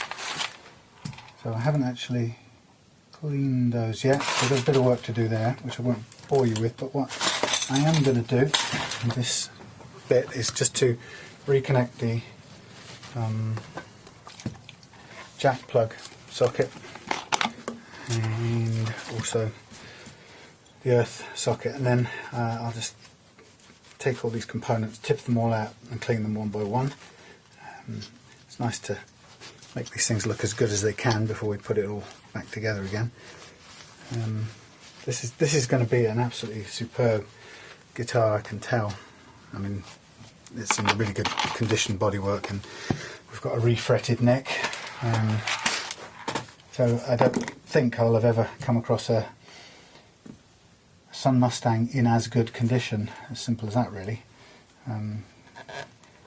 By default, they're pretty old, and so they usually will have quite a bit of wear on them for starters.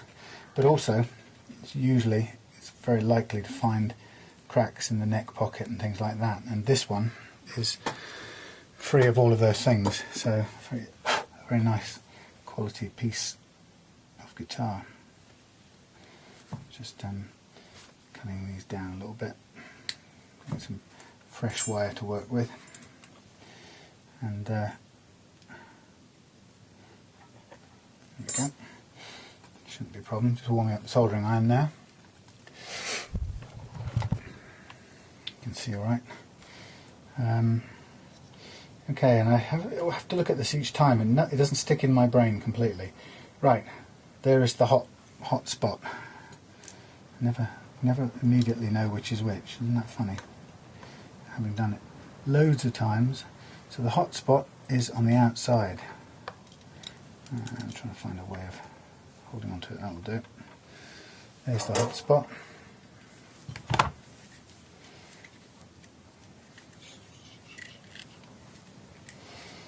This won't take long. Okay, let's just go put it through.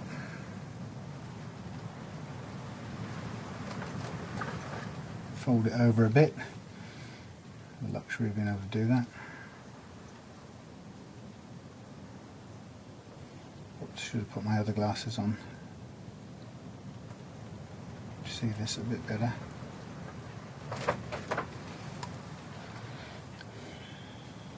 It's interesting. One of the things I learned to do, or not to do, I was always tempted to blow on the solder.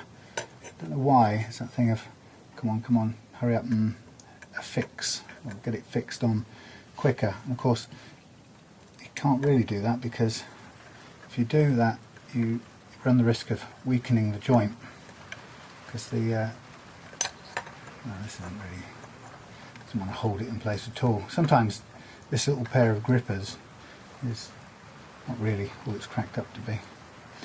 But yes, so if you're like me, you've got to resist the temptation to blow on the solder to hurry it along, because of course you just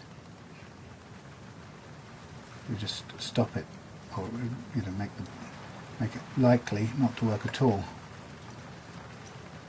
Now this one doesn't want to go through for some reason. Now I'll blow on it because I just want to tidy it up and see if it can go through that hole again.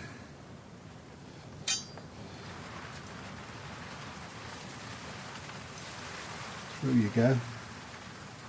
And a bit of a loop on it to hold it in place as well.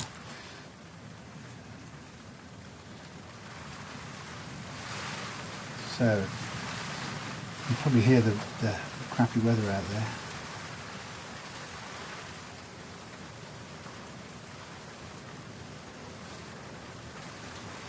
Right. Sometimes you can't get the heat to where you want it to go, and sometimes you can.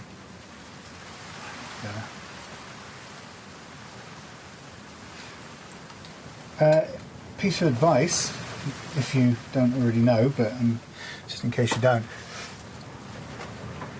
spend as much money as you can on the soldering iron.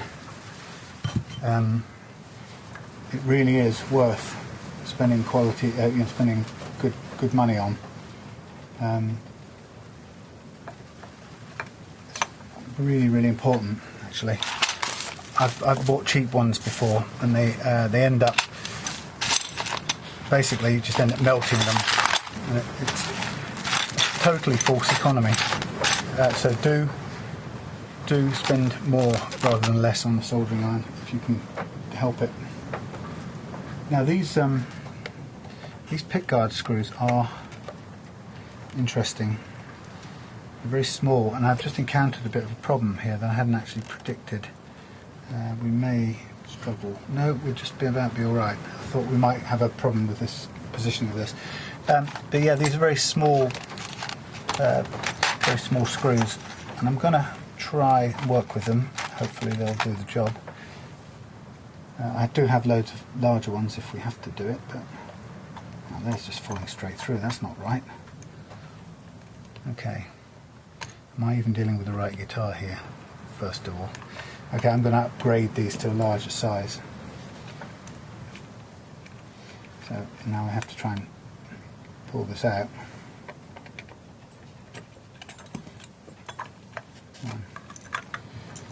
That's not even gripping anything. Right, let's put them back in here. There's pickguard screws. Let's go for larger ones.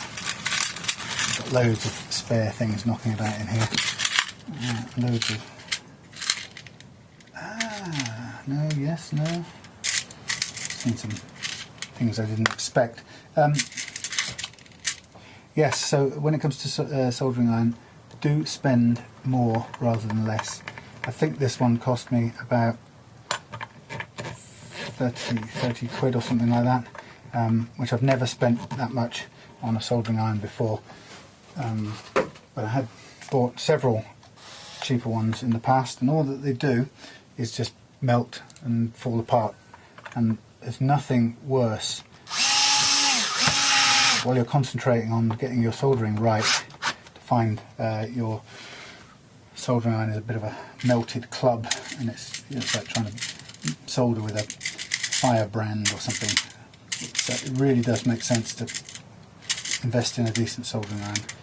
And, don't think that just because you don't know what the difference between a 30 quid one and a £5 one is, that there isn't any difference, and there is. And I guess the only way I can describe it is that this one has lasted for months on end without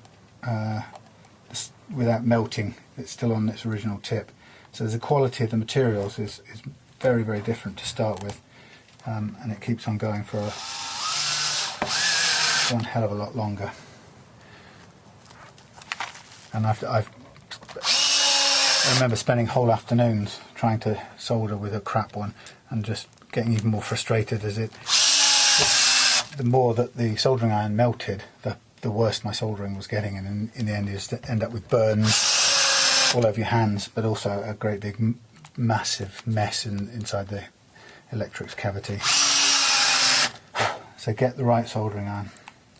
Now this, I'm putting some new pickguard screws in here, and they look great. They're brand spanking new. So on top of everything else, this guitar looks refreshed in all manner of ways. I mean, it's better than new without a doubt, and it was 20 something years old or more. One more of my new ones. Brilliant. And we're all cleaned up around the front here. I didn't tighten them up with the electric screwdriver. I thought I'm just going to do this bit by hand, just to make sure. They're quite stiff because they're bigger than the original ones were. So it's a very firm grip.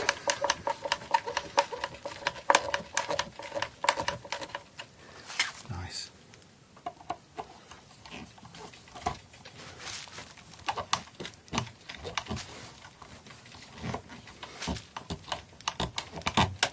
I have to press a fair bit because they are so much bigger. Probably not on the right screwdriver head either, to be quite honest. See if that one's a better choice. No.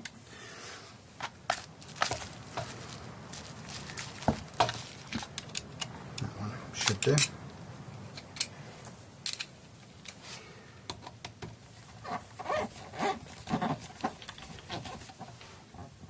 Okay. For some reason I was undoing that one, and I didn't really understand why it wasn't going in.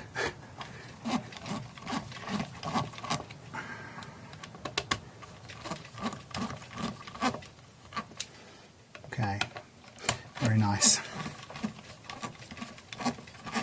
Now, I've never had a hot rails in a guitar before, and I'm not expecting too much because I know it's only a Wilkinson brand one, but I think it should increase the interesting range of possibilities of this guitar, which is a pretty good, pretty nice sounding guitar anyway, in my view. Everything I do on these videos is always preceded by the words "in my view," and that view can be wrong at any point, and it's not gospel, it's just my view. Great, look at that. That is looking so good. Just going to wind these in a bit. No point having them further out than we're going to have them in real life.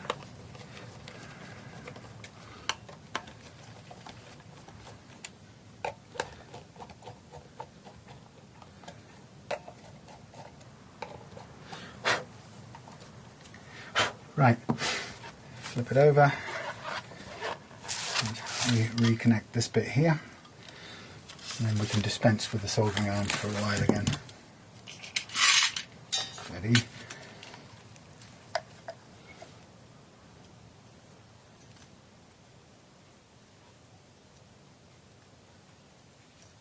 Just piling on a bit of enough solder to get this thing hooked into.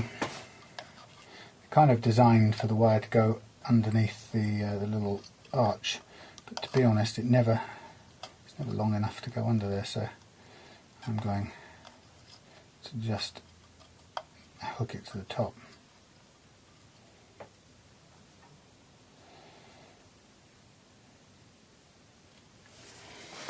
Okay,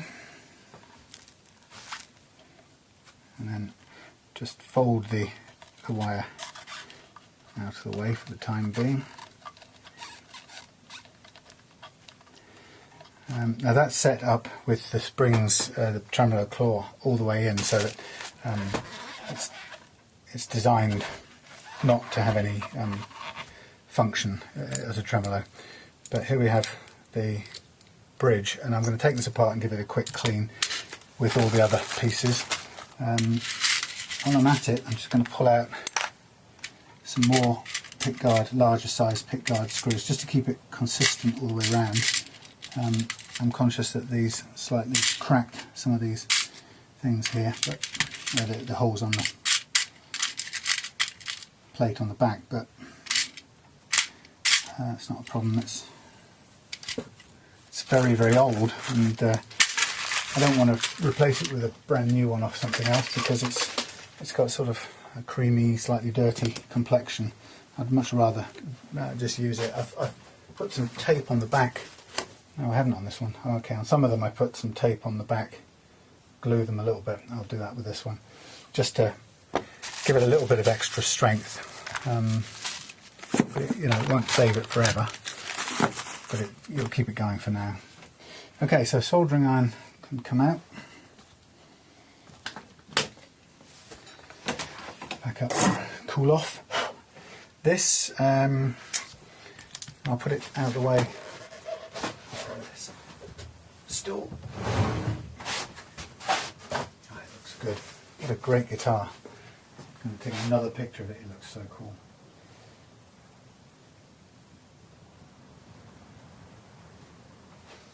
Tell I like it, don't you? Okay, so I'm going to stop this. Going to go through a bit of a boring bit here while I clean up the individual components. Now on this guitar, I could. These were worn out, so I need to replace these. On this guitar, I could also.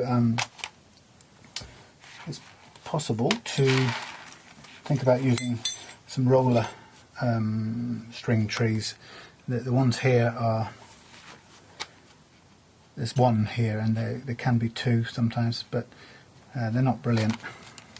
I'll just get the screw that goes with it. One of these, anyway. There's two little screws here, but I don't know what they are.